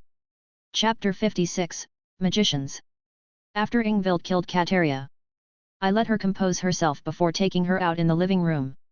Everybody had already made themselves at home. Dino and Feldera were lazying around on the couches. One was sleeping, the other one was reading manga. Kuroka and Konoko were just cuddling together, enjoying each other's presence. Making up for lost time, I guess. Kurama was sitting on the balcony on a very comfortable mat. He was working on his Senjutsu. Gasper and Valerie were chilling and listening to music. Tukalion was lying down next to them, enjoying Valerie's patting. Meredith, Asia, Zenovia, and Misaki were talking about normal girl things. Well, Zenovia was trying to follow the conversation. Tiamat was playing with Asia's baby sprite dragon. Tiamama doing Tiamama things. Funny Feldera was the furthest away from her. He was still deathly afraid of her. A/N bolded them so it's easier to count. Man, the team really grew in numbers. Everyone. Many of you know her. But here is the official introduction. This is Ingvild Leviathan, our new member. I raise my voice a bit as Ingvild shyly stood next to me. Hello everyone. As he said. My name is Ingvild. Pleased to meet you. Is this the same girl that just killed her aunt? I thought she liked to sing. Why are you getting stage fright? Weren't you a singer? Ingvild turns to me and whispers, I like to sing. But that doesn't mean I'm used to talking with strangers. I smirk at her then whisper, you do know that everyone can hear us, right? Ingvild turns to the crowd and all of them were smiling and grinning her, making her blush. Meredith came on the left, Valerie on the right. They grabbed her right under her armpits and lifted her up. Ah! Wait! Stop! Ingvild was too surprised to talk properly, but the girls ignored her and dragged her off. They made a team rule. No loners or gloomy people. Most members have some baggage they carry. The girls want to help with that. Leviathan, hey? You sure know how to cause chaos. Tiamat sat down next to me. What can I say? I'm good at recruiting people. Did you finish it? Tiamat noted. It's done. What's next on your agenda? Now that I have joined. With the two of us, I doubt anyone can tell us what to do. Nope. Gods are going to get involved soon. Death gods. Tiamat raised an eyebrow. Gods as in plural? You saw that? I nodded to her. Well, in that case, no. We aren't ready. Death gods are such a pain to fight against. These people are different. I plan to recruit them as well. Like any organization. I need people to do the grunt work. They are brought outside. With the team and me standing in a semicircle around them for intimidation. I snapped my fingers and the seals that were muffling their sight and hearing was turned off. When they saw all of us, their faces paled. I even saw one guy whimper. He was the one near to Tiamat. What do you want with us? Why did you capture us? One of the magicians spoke up. But he was stuttering from the fear. It's quite simple. You see, I need soldiers and assets for the faction I'm building. And as I was considering killing you in that battle, an idea popped into my head. Instead of me killing you, why don't I make you work for me? The magicians were shocked. So here's the deal, you either work for me or you die. My aura pressed down on them. Your pay and position will depend on merit. Whether that merit will be from magical research or from battle will depend on you. Make your choice. They sat there in silence as they made eye contact with each other. There was no choice. Either they work for me or they die. Each will have loyalty swords. That will kill them if they ever come even close to betraying me. Alongside with some minor compulsion effects. Similar to that of the evil pieces. Just so they adapt faster to their new lives. I don't have the time to waste on them getting used to their new boss. I'm in charge and they need to be capable of flowing orders without screwing up. One of the magicians will be the leader of the group and report back to Meredith. I will work for you, one of them spoke up. And like a dam breaking. All of them did so one by one. Good. I raise my hand and make a sword appear in my hand. This is sword of betrayal. If you ever betray or are close to betraying me or the others, the sword will claim your life. If you prove yourselves trustworthy and useful, the sword will be taken out and you will receive swords that can protect you from harm. A strong barrier to block an attack that could end your life. Instantly teleport you back to base and many others. Yeah, no, even if they prove themselves trustworthy, those swords will stay with them until their end. Who knows if they will be turned later on. All of them not in fear. Good. Go clean yourselves up and rest in the guest rooms. You will be given orders later on. With that, one by one they headed to the villa. Isaiah, do we have swords like that? Dino looks me in the eyes. This was natural. I would be disappointed if no one even asked. No. I trust you guys. There is no such feature on your swords. But I don't trust others. We will be increasing our numbers by a lot in the near future. I made those swords to find and eliminate spies. Kurama and Feldera smirked. Kurama had Senjutsu and Feldera just knew me better. But Dino left his home and joined a total stranger. Dino scratched his head awkwardly. Yeah, sorry. Now he was feeling awkward for second-guessing me, the leader of the group. No. Don't apologize for this. It's perfectly natural. I would be disappointed if no one even asked. I just hope that my actions will clear all doubt. Normally leaders get angry at this. Someone undermining their authority. But that's in front of the grunts. These people will be my inner circle. I need their loyalty, true, but not loyalty from fear. Dino nods. But I get why you made the swords. I mean, look at Grigori and the devils. So many fucking spies. One time Dad told me once that he knew what Seraphil had for lunch and what she was wearing. But that was before that spy got himself killed. Brrrrrrr, the girls minus Tiamat shivered. They were disgusted by the thought of someone knowing so much about them. All in favor that all new grunts have these swords. Meredith quickly raised her hand in the air. Seconded. All the girls agreed at the same time. We guys just look at them with strange faces. Girls are weird. Sue, what's next on the list? Feldera turns to me with sparkling eyes that scream out, tell me. We are heading to Norway. I casually drop our next location. The others looked confused before it clicked. Norway? Don't tell me. Are you for real? Yep, Asgard. I grin at them. How the hell are we going to enter Asgard? Isn't that place like in another realm? Misaki asked with a confused look on her face. Yes. A realm that is protected by an army, Tiamat added. We will cross that bridge when we get there. We could go next week. But it will depend on if we get ready in time. By the way. Dino, Viladra. I need PRO and mags. Get as many as you can find. Make sure the women are curvy. The women started to stare down at me while releasing their bloodlust. Hoo. And why do you need such things? O wise and powerful leader, they quickly surrounded me. I planned to bribe Odin with them. I quickly take the wind from their sails. They all stood there, stunned at my reason. You think that's going to work? He is the All-Father. The chief god, the most powerful god in Asgard. Kurama looked unconvinced. First, that's not true. Thor is stronger than him. Second, the man frequently visits op-high clubs no matter which country he is in. And his perversion is well known in the supernatural world. I even heard he goes in kids' parks to hold lessons on the glory that op-high are. I say in a monotone voice. I'm not even going to begin wrapping my head on how messed up that sounds. The others shared a similar reaction. Wait, Thor is stronger? Why haven't I heard of this before? Dino picks up on that fact. Before I could even answer, Tiamat did. Because he is a musclehead, he is stronger. But that doesn't mean that he will always win. His battle tactics literally are non-existent. He is terrible at politics and anything else that is required to rule or lead a faction. Fighting, women and food are the only thing on his mind. If he was in charge of Asgard, it would burn down in a month. Everybody took some time to process that fact. I'm curious, how the hell is he still the crown prince? Well, everybody is free to do what they want. Show Ingvild around if you have the time. Since the meeting was over, everybody went to do their own thing. Ingvild was kidnapped by Meredith, Asia, Zenobia, and Misaki to test out some modern hairstyles on her. Valerie winked at me and went up the stairs to her room. Hey, didn't see that coming. Well, time to fulfill my promise to Valerie and continue where we left off. Chapter 57, Love is in the Air. My relationship with Valerie is progressing. We made out a few more times. And now we were on a date.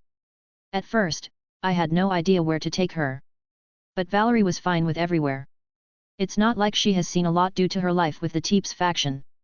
So I decided to keep it simple at first. We went to see a movie. And since Valerie isn't one for romantic movies, we went to watch Pirates of the Caribbean. A classic. It was good to see it again. Valerie liked it as well. Now we were walking hand in hand in the forest under the moonlight. Both of us were so strong that animals just avoided us. Jack Sparrow was very funny, whispered Valerie.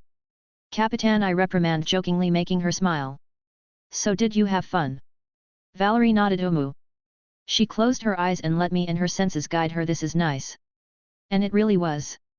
She is part vampire and I'm a devil. Both species thrive in the dark.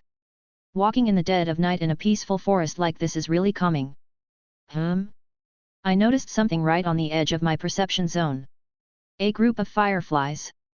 Valerie, suppress your power as much as you can. I found something interesting. Valerie tilted her head but said nothing and suppressed her power. After a few minutes, we arrive. I engraved the look of surprise on her face in my memories. Her face lit up when she saw them. Beautiful, she looked at the fireflies as they moved around. A natural light show. I picked up my phone and put on some slow music. May I have this dance, milady? I do a little bow with one hand on my chest and my other still holding Valerie's. Her smile was the only answer I needed. We joined up. I put my free hand on her back, while she put hers just below my shoulder. We slowly started to dance. A slow dance in the middle of the forest. Our eyes locked. With the fireflies around us, shining like little orbs, adding to the mood. We kept dancing in silence for 5 minutes. Isaiah. Valerie spoke softly. I want to sleep in your room tonight. I could barely hear her voice, her face and ears were red. Sure. If that's what you really want. Valerie nodded slightly and we continued to dance until the song ended. Tonight was a night to be remembered. Opinions? I hope I didn't make it too cringe. Girl talk with Valerie. All the girls were gathered up in one of their rooms. So how was it Meredith, being the one that loves gossip, could barely contain her excitement? Unbelievable, Valerie said with a satisfied smile. Tiamat, Asia, Konoko, and Kuroka were very jealous. Misaki was unsure on what to feel.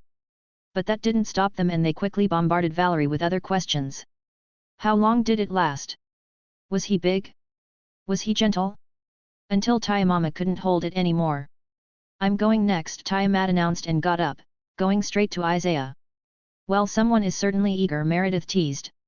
Well, I would be too, Naya, Kuroka noted. Isaiah promised her a date. Come to think of it, didn't you say he promised you one as well, Misaki? Everybody turned to the girl, who found herself in the center of attention.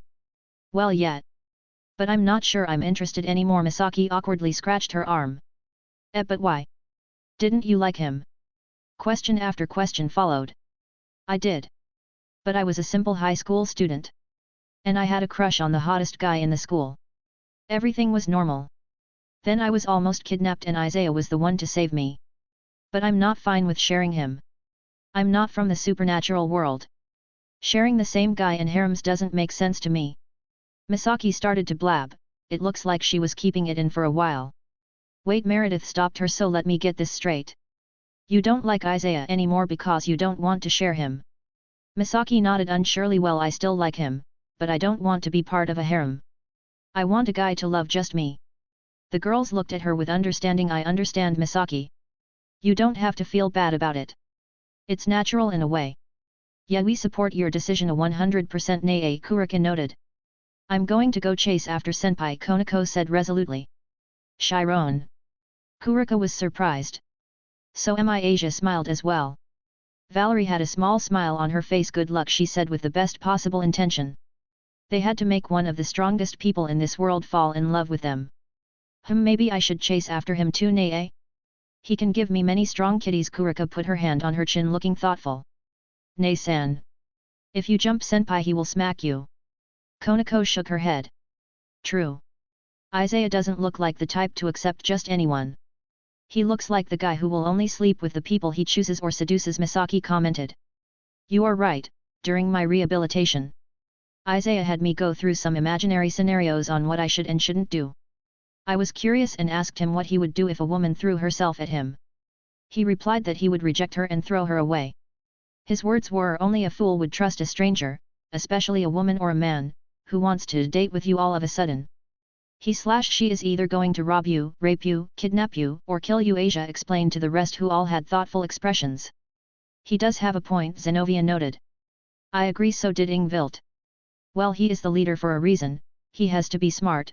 Anyway, did you girls see the new fashion magazine? Meredith said with excitement. And so the subject was changed and they talked about fashion all night. Isaiah POV. My date with Tia. I already promised her one. But what is interesting for a dragon that has seen it all? Wait, she said she hasn't had any partners because they weren't worthy. In that case, she has never danced with anyone either. I know the perfect place. Where is this? Tiamat looked around. They were outside some club. On the door, it wrote Beginner's Tango Night. Isaiah. Tiamat said with a little panic in her eyes. You said you wanted a date like Valerie had. Me and Valerie danced. I already knew her struggles, but I kept a good poker face. But I can't dance, Tiamat said with a bit of shame. She was a dragon. She was rarely in human form to begin with. And what kind of dragon dances? Come on. I'm sure you are a quick study. I grabbed her hand and guided her inside the club. Hey. Wait. 10 minutes later. 1, 2, 3. 1, 2, 3. Tiamat was counting the steps while looking at her feet. She was so focused. The Gapmo was so cute. The serious and strong Karma Dragon Empress was fumbling on a simple dance. Waltz was used as a warm-up before the tango starts. You are doing great, I encourage her. Thanks, I do admit, I am enjoying this, Tiamat smiled. Okay everyone, it's time for the tango. Tango. Tiamat looks at me with a panicked expression. Don't worry. You will be fine. Just copy the others and follow my rhythm.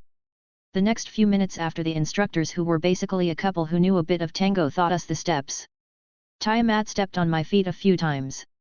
I'm glad I used magic to protect myself there. And judging by the pout on her face I guessed she noticed. But said nothing since she was at fault. After a few turns she got the hang of it and we really started to dance. This is nice. Tiamat said as we were spinning around. Moving together as one. She loves it. She was a fast learner. Yes, it is. I twirl her around. But time passed and the song was ending, it was time for the last move. I grab her by the waist and pull her in and Tiamat snaps her head backward and arches her back. Both of us were panting a bit. Her eyes were filled with lust. She only spoke out 3 words: you, me, bedroom. I was trying not to rush it. But what the heck? Enjoy life while you can. We left the club and I teleport back to the bedroom. Thankfully it was completely soundproof. I got a feeling it will be a wild night. Next day. Back at the villa. Isaiah, Feldera and Dino came rushing in. I would have been worried. If not for the grins on their faces. Plus we had protocols for emergencies. Yes, I raised an eyebrow. Listen, you know how we were talking about secret hand signals and stuff like that, right? Dino was full of smiles. Something must be wrong if he is not asleep.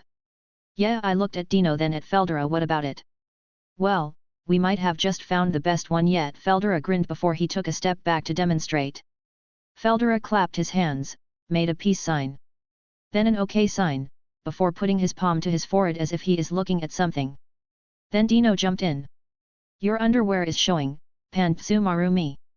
Yeah. Feldera yelled. They both clapped their hands then continued on with the secret handshake, which was fist and forearm bumps. And they both took a deep breath. WRYYY. BTZZZZZA Werado. Time stopped. Well, I wasn't affected, but that was on purpose. Gasper quickly made his way behind them and let time go back to normal. Why. And he joined in with them. Looks like Dino and Feldera have discovered JoJo's. Feldera, I expected, he is a manga fan, he was bound to find out about it. But Dino I didn't see coming at all. Dino, how did you even find the energy to watch JoJo's? I'm extremely curious. Well, I was going to go to sleep after 1 episode. But 1 turned into 2, 2 into an entire season. And the next thing I know part 3 was ending and it was 1 p.m. Dino awkwardly scratched his head. You stayed up the entire night?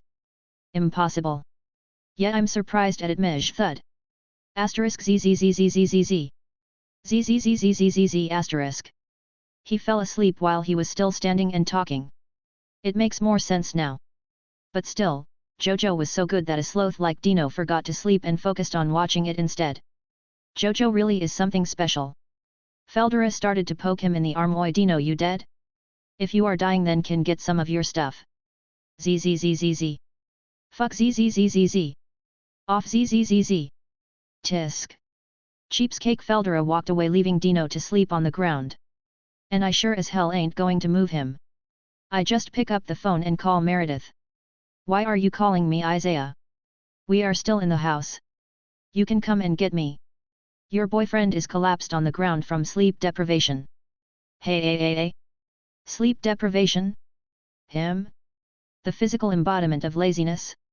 And he is not my boyfriend. Meredith yelled out. Met. Don't care if you are dating or not.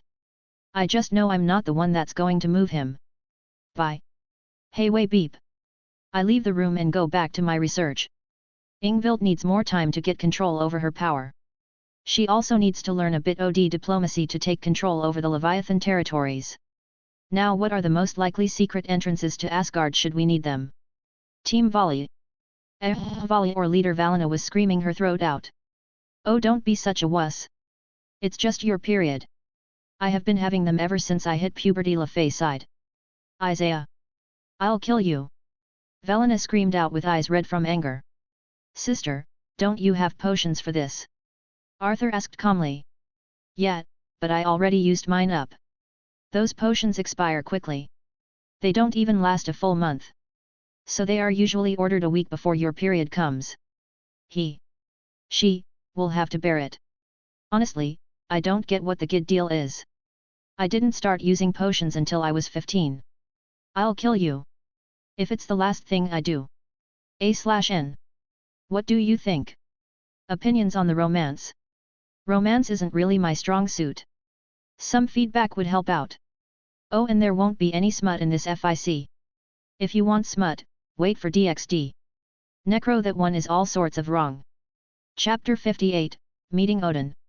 All of us teleport on one of the seaside cliffs of Norway. We were immediately stunned by the beauty. Ah! The air is so clear here. Kuroka spread her hands as she took a deep breath. I agree. It's serene in a way, Asian noted. The sea. How I have missed this. Ingvild started to tear up.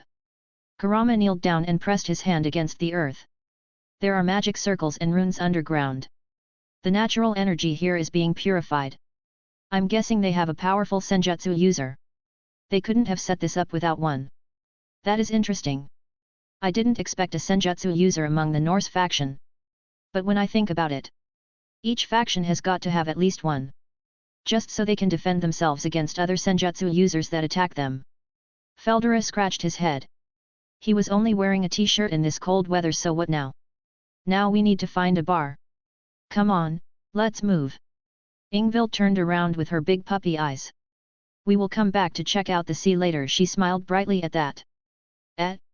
Isn't it a bit early in the day to be drinking? Isaiah Misaki asked while all of us started to walk. Well, walking by our standards is moving at extremely high speeds. Not really, but that's not the reason we are going there. The Norse faction has people stationed in bars. That's the way you announce that you wish to enter Asgard. Basically, the bars are a reception area. Really? A bar? Meredith asked with a surprised tone. Well, with Odin as the faction leader, this should be expected. The Grigori has the same thing. Except it is in op-high clubs. Dino scratched his hair. Meredith only had one response to that: your dad is a pervert. This made Dino smirk. Oh, I know. He hired 5 prostitutes for my birthday and locked me inside a room with them. I could hear him shouting from the door, get rid of your virginity, you lazy bum. No son of mine will be a virgin at 16. This made the rest speechless. I see that Azazel is still the same. Tiamat face-palmed. To be fair, there are pros and cons to his approach, Feldera mumbled. Yet. You can't really comprehend the mind of a genius, Kurama agreed. Continue the topic later, we are here. All of us stopped outside a fairly big bar. It had this Viking main hall design. What's the name of this place? Hovedsalin. I'm pretty sure it translates to the main hall, Kuroka said, and Konoko nodded. We enter inside. And I was pleasantly surprised that it was a bit more modern while still keeping that traditional feel. Oi, Isaiah, on your left, Kurama quickly whispered. Clank. That hit the spot. An old man was drinking with a happy expression. He had long grey hair, and a beard that matched its length. He wore a gold and white monocle over his left eye, without the chain that was normally attached to it. Odin-sama, you can't be here. We are going to be late for a meeting. Next to him was a young silver-haired woman who was pleading with him to get up. She had long silver hair and azure-colored eyes. She was wearing a business suit. Odin, god of the north, the All-Father, and his bodyguard Valkyrie Ross Weiss. Bah! The meeting can wait. Today is the day the good stuff arrives. If I waited for it to come to the palace, it would take a few more days. No way I'm waiting for that. Odin-sama, you have to wait for the drinks to be checked for poison first, and please think of your position, you represent Asgard. Ross Weiss was massaging her forehead. Ross Weiss, you are such a buzzkill. This is why you don't have a boyfriend. Odin raised his glass at her and pointed with his index finger before chugging the drink. Tears started to gather in her eyes. She fell on her knees and started to cry. Why, I'm just an unattractive Valkyrie who has never had a boyfriend. It's not my fault. Why, is this for real? Kurama said with a sweat drop. She is really crying. Meredith looked at the older woman with a speechless expression. Do we go help her, or? Asia didn't know what to do in this situation. Let's go greet them. We are planning on entering Asgard. We are just insanely lucky to meet Odin right off the bat. As expected of a faction leader. They are all crazy in their own way. Dino, Feldera, prepare the magazines. Roger, both of them nod seriously. Odin noticed us. Hoo. Ross Weiss quickly stood up and was ready for a confrontation. Well, there is a similar face. Tiamat, how do you do? Odin asked while he straightened out his beard. I have been good, old man. Looks like you are still up to your old antics. Tiamat chuckled. Odin then turned to me, the leader of the group. So you are the lad causing all the chaos that has been going on recently.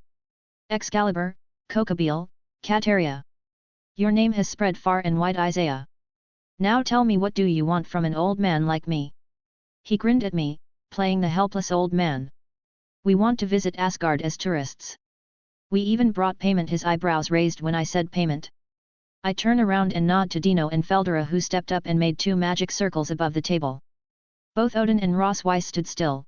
They recognized the circle as a pocket dimension spell. Asterisk thud. Thud, thud, thud asterisk. Dozens of porn mags started to rain down on the table and pile up. Yoo-hoo-hoo-hoo. Odin quickly stood up and grabbed a few of the magazines to flip through the pages. Ah, so many magazines, and the women are all my type. There are even some rare editions. Boy! You got yourself a deal. Odin said with a fist pump. Odin-sama. Ross Weiss stepped on the floor. This pitiful Valkyrie is Ross Weiss. She is my bodyguard. Odin pointed to her, which made her eyes tear up again. Her boss called her pitiful. My team's sweat dropped at their antics. Thanks, old man, I give the god a nod. My team also expressed their gratitude. So tourists, you say? Odin casually stored away all of the magazines. Yep. We want to see the world. Travel around. And Asgard is your next stop. Considering it hasn't been that long since the raiding game. I'm assuming Asgard is amongst the first places you will visit. Odin was playing with his beard while smirking at us. I nod at his question. In that case, I am honored for you to consider Asgard to be among your first choices. Come on, I'll take you guys there personally, Odin said cheerfully.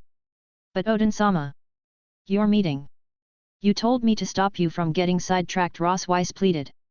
I don't wanna, and you should do a better job. Odin waved her off, making her sigh. I don't get paid enough for this. She slumped a bit. Man, she doesn't have it easy. Well, if you ever get tired of being a bodyguard secretary, you have a place on my team. Consider this a job offer. Ross Weiss was stupefied. Odin raised an eyebrow, trying to poach one of my own in front of me. You got balls, kid. I smile at him, just taking my shot, old man. If you don't want her, I'll take her off your hands. Ross Weiss stuttered, but why would you want me? I'm just a failure. A Valkyrie that didn't receive her family magic. I can tell that every member of your team is special in their own way. Why would you want me to join? She lowered her head at the end. Self-esteem issues. Looks like the same as the original story. Time for a talk, no jutsu. Ross Weiss, I'm a reincarnated devil. Do you think I got this strong from having a bloodline? I put blood, sweat and tears into training each day. That's how I got this strong. Same for my team. And I'm assuming it's the same for you. Not just anybody can be Odin's bodyguard. You must be powerful in your own right. Ross Weiss blushed at my compliment. Ha ha ha. He got you there, girl. Ross Weiss might not have her family's magic, but she made up for that by studying every school of magic she could get her hands on. She is far stronger than her peers and is among the strongest Valkyries in Asgard despite her young age. Odin boasted loudly. Odin-sama. Ross Weiss's face was red from all the compliments, but she quickly turned serious. But what about the envoy from Grigori? He will be here any minute. Odin froze. I forgot about him. I remember about a meeting, but not with who it was. An envoy? Azazel works fast. I'm guessing it's about their alliance. That man's connections are something else. Who? You are well informed, Odin said in surprise. Not really, I denied their offer to enter it. That surprised both Odin and Ross Weiss. Ah, so that's why you were there. I assumed you had just targeted Katerea for some reason. And why did you refuse the offer? Wouldn't that help out your group? Odin said seriously. My answer might make him change his mind. We are talking about the fate of his faction. Simple. I had nothing to gain and everything to lose. I don't need their information, their technology, or their protection. If I joined, I wouldn't get anything and carry the risk that one of mine gets killed. Oh, and it isn't really a group anymore. I'm building a faction. Odin was slightly surprised by that. You are an ambitious one, aren't you? He laughed a bit. There were many requirements for something to be considered a faction. First of all, strength. Territory, money, tradable goods, and numbers. Those are just basic things you need. Strength we have in spades. Territory, none except Kurama's mountain. Money. Very little. Tradable goods. My ability to extract sacred gears. But that's it. And we are still working on numbers. So I understand where he is coming from. Not really. I need a faction so I can protect myself when I am attacked later on. I just want to travel the world and relax. When you are attacked. Not if Ross Weiss asked. Yep, I nod at the beautiful Valkyrie. Isaiah. A very strong person is approaching, Kurama announced. How do you do that, Nae? I don't feel a thing. Just how big is your range? Nae Kuroka was miffed about how much better Kurama was at Senjutsu. Impressive. If you were able to sense him from all the way there. You must be a very powerful Senjutsu user. I got my own method for sensing people in my territory, Odin smiled. All of us waited for the envoy to come. I wonder who Dad sent as an envoy. Dino said lazily. Odin turned to Dino. Dad? You are that fallen brat's brat. You look nothing like him. Yeah, I take after my mum. Thank God for that. Otherwise, people might mistake me for that pervert, Dino said bluntly, making Odin laugh. Then the doors of the main hall opened. The envoy had arrived. Chapter 59, Envoy in Asgard. The doors opened and the envoy from Grigori came in. A muscular, middle-aged, gruff-looking man with black hair, a matching beard. ReKiba.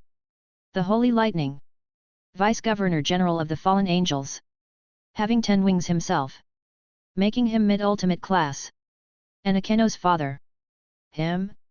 Azazel sent him as an envoy? What is he thinking? Sending in the masochistic musclehead here? Uncle. Dino took a step back. Dino? You brat, I finally found you. ReKiba stepped in front of Dino, grabbed him by his head and raised him in the air so they were the same eye level. How dare you run away from my training lessons? Dino started to sweat a bit from the pressure. Even though Dino has improved, ReKiba is the second strongest person in Grigori. Well, what did you expect I would do? Only you can go through those masochistic training exercises. Dino glared back at the man. Before ReKiba could say anything else, I put my hand on his forearm, bringing it down, and Dino as well. I get that you are his uncle and his former trainer. But Dino is on my team, and I don't appreciate anyone threatening my people. I smile at the man, but the message was clear. Let him go, or we are going to have a problem. ReKiba gruffed before letting go of Dino. Isaiah, right? Azazel said not to antagonize you, something about being too troublesome. Seeing your team, I guess this proves he was right. His eyes swept through my team, each held their gaze on him with a smile. These were the people who had Kokabiel on the ropes. Even if Baraquil is stronger than him, they were not afraid. Now, I don't appreciate you guys starting a fight in my favorite bar. Odin spoke up, ending this scuffle. Of course. Apologies for my rudeness, Odin-sama. I got distracted by my nephew. I am ReKiba, the envoy from Grigori. ReKiba did a small bow with his hand over his chest. Never expected him to have high-class manners. Ha ha ha. You don't need any introduction here, Holy Lightning. But this is my bodyguard, Ross Weiss. Hello. Ross Weiss fumbled and did a small bow. Well, let's get this show on the road. Do you mind if they tag along? I promised I would give them entry in Asgard. Odin pointed at our group. Not at all. ReKiba had no issues with it. Why would he risk losing favor with Odin for such a small thing? Well then, let's go outside to the transport point. Odin stood up and exited the bar. Ross Weiss was right behind him and all of us followed. He leads us to a certain clearing. Heimdall opened the gate. In front of us a rainbow-colored magic circle appeared. It split vertically in half and opened up like doors. Inside was a portal made up of every single color. So this is the Bifrost of this world. Well, jump in everybody. Odin calmly walked to the portal and jumped in at the last step. Ross Weiss quickly followed, then ReKiba. I turned to my team and shrugged my shoulders. I jump in after them and look back at my team. All the girls followed after me with Gasper in the middle of them. Dino, Feldera, and Kurama took the back. Just because they are friendly. That doesn't mean we are going to drop our guards down. After a few minutes of traveling, in what I assume is a warp portal through the dimensional gap, we arrive at our destination. A tall black man in a suit of golden armor with a golden sword was already standing there, waiting for us. Welcome back, All-Father. And welcome, guests. Behind him, large golden futuristic city. Asgard. Yowuhu. Feldera's eyes were shining. The girls started to talk about how pretty it looked. Dino whistled. Damn. That nice. Uncle, why isn't Grigori like that? Baraquil face-palmed because Azazel eats up all the funds with his research. To be fair, his research is what keeps Grigori floating. We walked on the Rainbow Bridge, overlooking the stars of this realm. Ross Wiss. You will stay with our guests. I will be speaking with the envoys. Odin gave the order. But Odin-sama, I'm your bodyguard, I must stay by your side, she quickly argued. Girl, we are already home.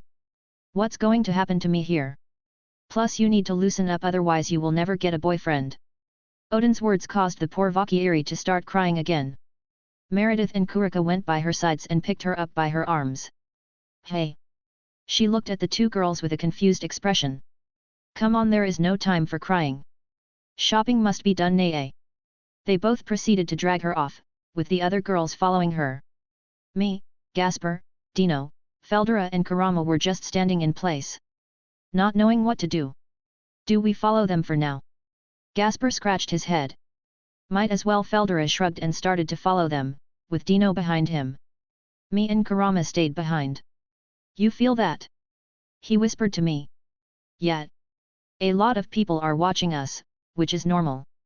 But one of them has malicious intentions. Any guesses? Kurama said as both of us casually started walking behind our group. How many evil gods do you think there are in Norse mythology? Ah. Him, he avoided saying his name. Names have power. Especially in their own home field. I nod at him. Yep, keep an eye out. He is very troublesome. For now let's enjoy ourselves.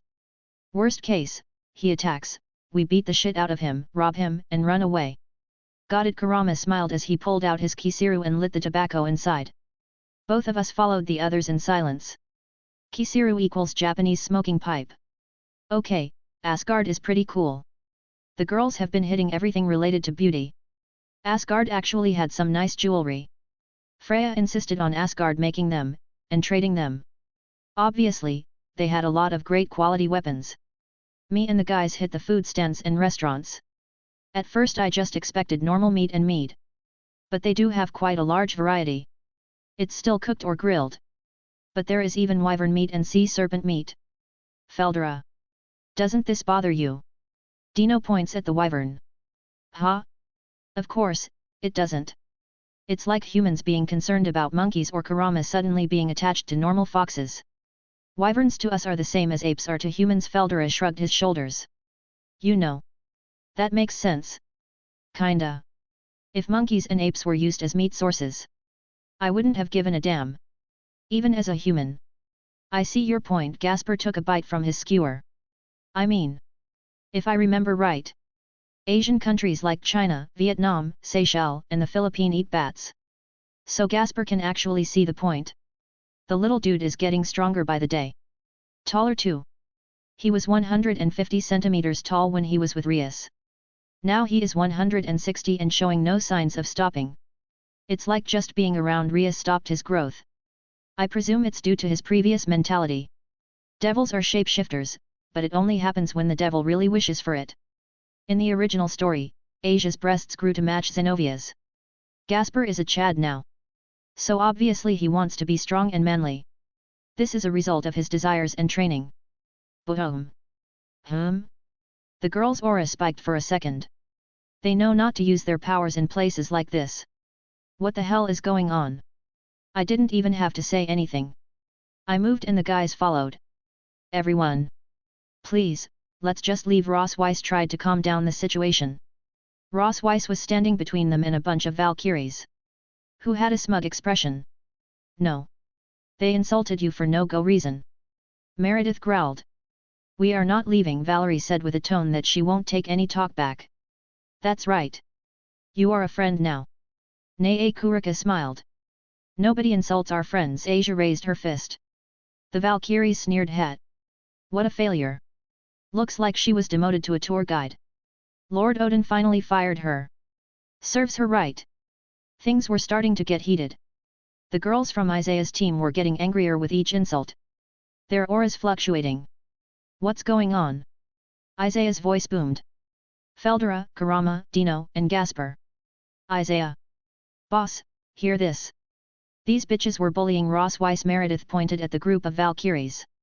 The other girls agreed and got into details. Right. So these are the jealous bitches who insult Roswis. Who? You look like fine specimen. Why don't you come with us real Valkyries? Yeah, we will show you a much better time than her. After all blah, blah blah. I tuned them out and turned to Rosvase. She was looking at the ground with tears leaving her eyes. Okay, now I'm pissed. Shut it. I shut up the Valkyries. I don't give a damn about what you bitches think. But if you think that you can insult Rose, like that, you have another thing coming. Rose. Rosvase lifted her face and looked at me with her eyes filled with tears. She blushed when she realized what I said. Hey, he is calling her Rose. Do you think? No. No way. Impossible. She couldn't have found a boyfriend. With each word, Rosvase was blushing harder and harder. Nice going Casanova. Dino grinned before Meredith smacked him on the back of the head. Dino, shut it. We challenged you to a fight. The Valkyries pointed at Rosvase and the girls. Boom. A fight. Where is the fight? Let me join. Number A/N. In the original, Odin was the king of Valhalla. But for mythology nerd like me, that just sounds wrong. Valhalla is where warriors go after they die in battle. Odin is king of Asgard. Chapter 60, Thor Odinson. A fight. Where is the fight? Let me join. A muscular middle-aged man with a beer belly was yelling like a child. He had shoulder-length blonde hair. He was waving a hammer around and was swaying in place. He literally reeked of alcohol. Thor. Son of Odin. And most likely the strongest god in the North Pantheon. Where the fuck did this musclehead come from? Lord Thor the Valkyries quickly kneeled. Hey. Oh. It's you guys. Where is the fight? He slurred his speech. The Valkyries paled when they saw him.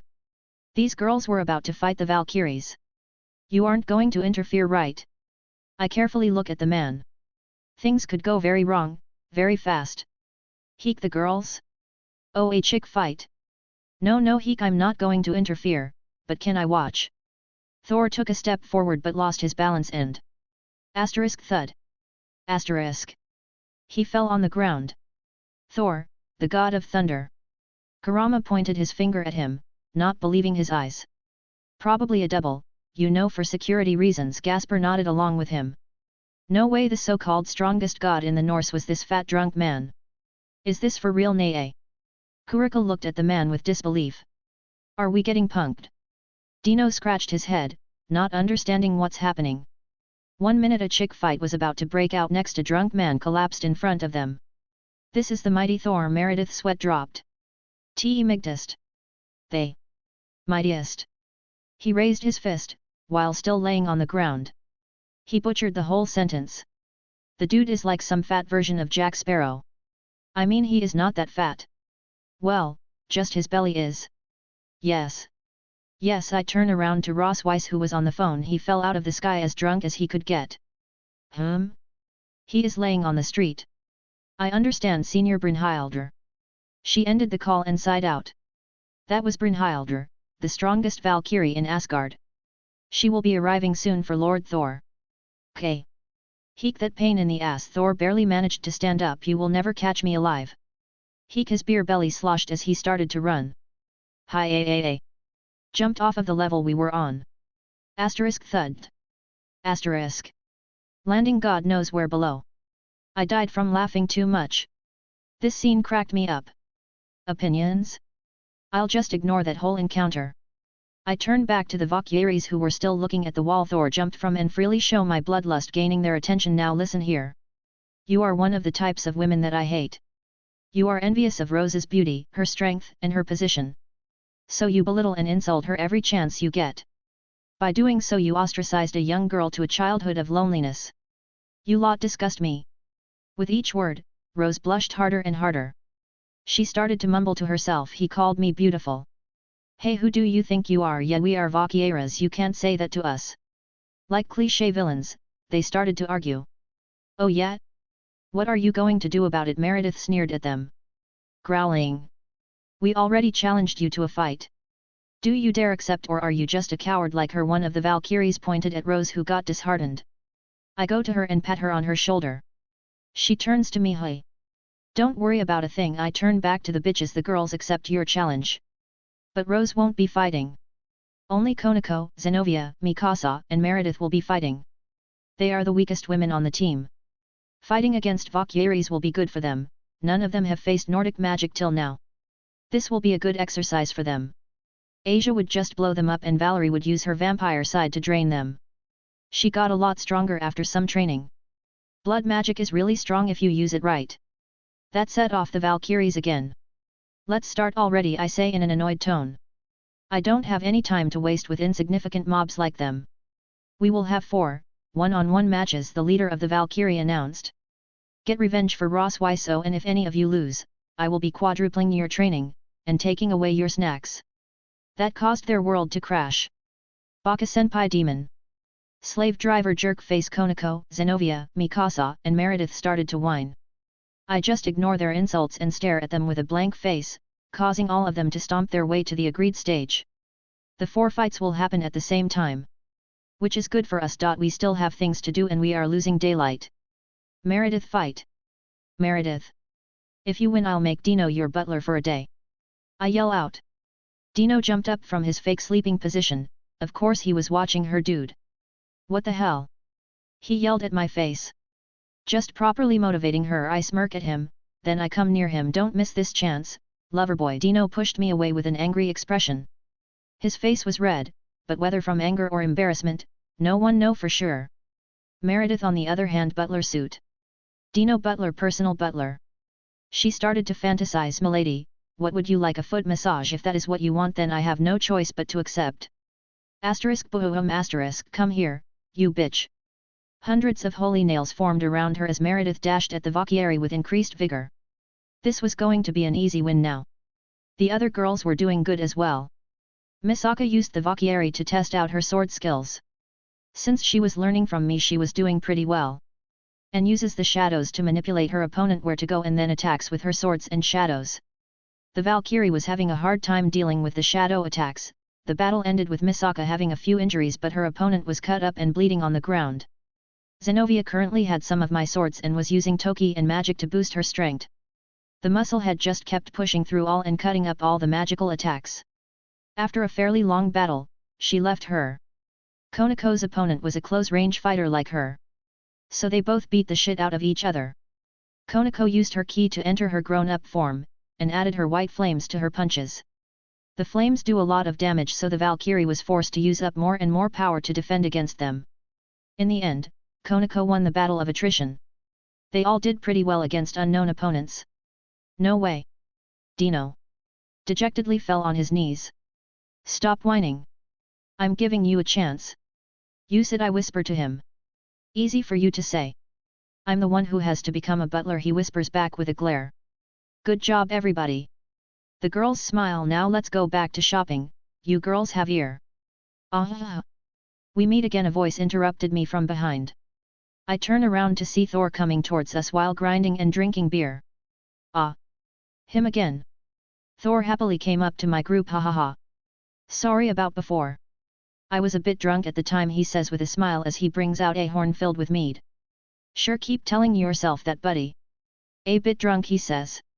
The man is a prince and he jumped off the wall, in front of tourists, falling God knows where. Just out of curiosity. Where did you fall? The mini Dio asks. Nice going, Gasper. Ah, a souvenir shop. Why? Thor raised his eyebrow. No reason. Gasper played it off by scratching his head. Never mind then. Hey, I'm bored.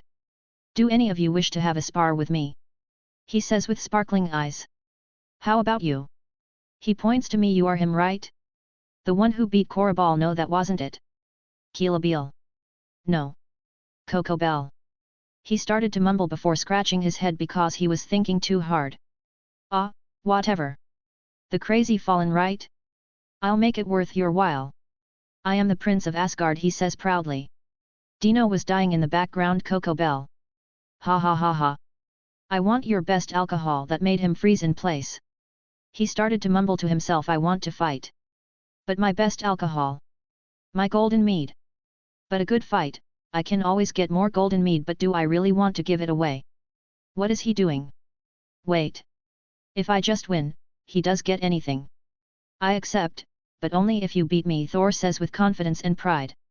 Pride because he thought of this idea where he doesn't lose his precious golden mead. All of us heard everything. I have seen monsters that are smarter than this guy. But I am interested how strong the supposed strongest god of the Norse is. Hat. I changed my mind about the drink.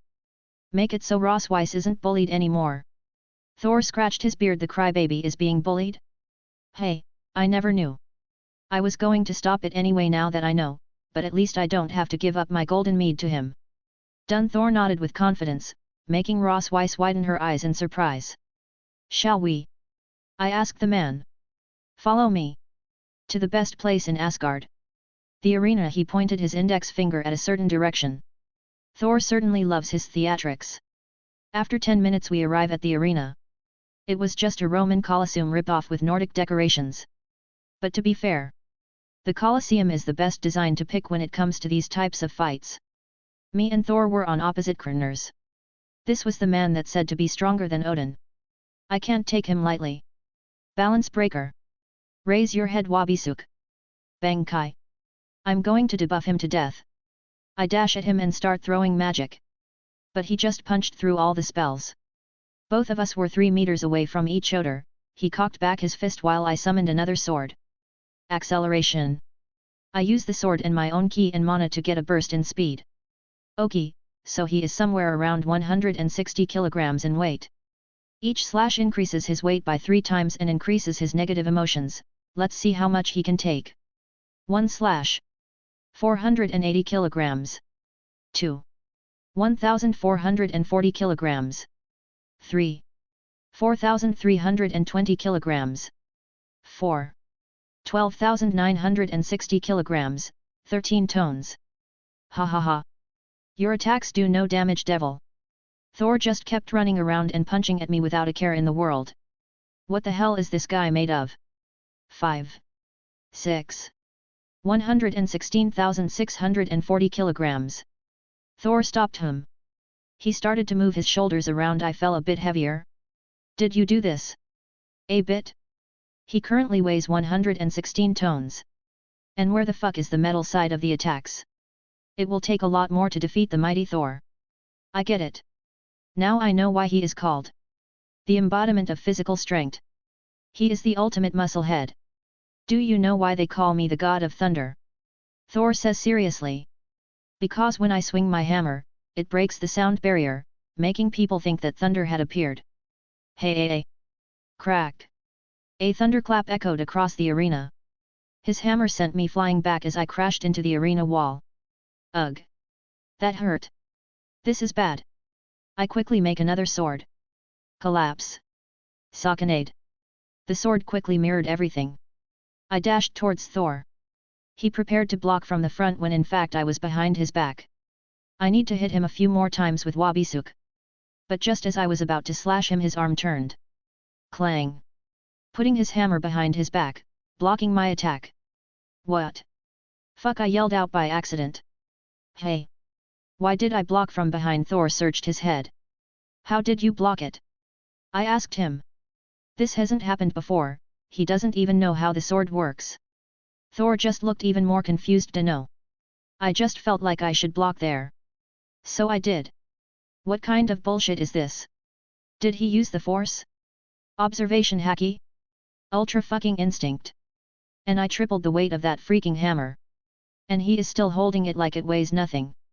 Just how strong is he? Haha, get ready my friend. It's time for round 2. And I'm taking this to the next level. Thor slapped his chest and his divine aura burst, engulfing him. His aura climbed higher and higher. The pressure was freaking insane. I gripped my sword's thiter. I'm not getting out of this fight without a few broken bones. Haha. Let's go. A/N. Og Thor. His only power was his insane strength and Mjolnir, which was heavy AF. It's said his hammer is as heavy as 300 billion elephants. A single elephant is around 7 tons. So that's 2,100 billion tons. Tons and tons are both English terms. Tons is American while tons is British. Thanks for listening.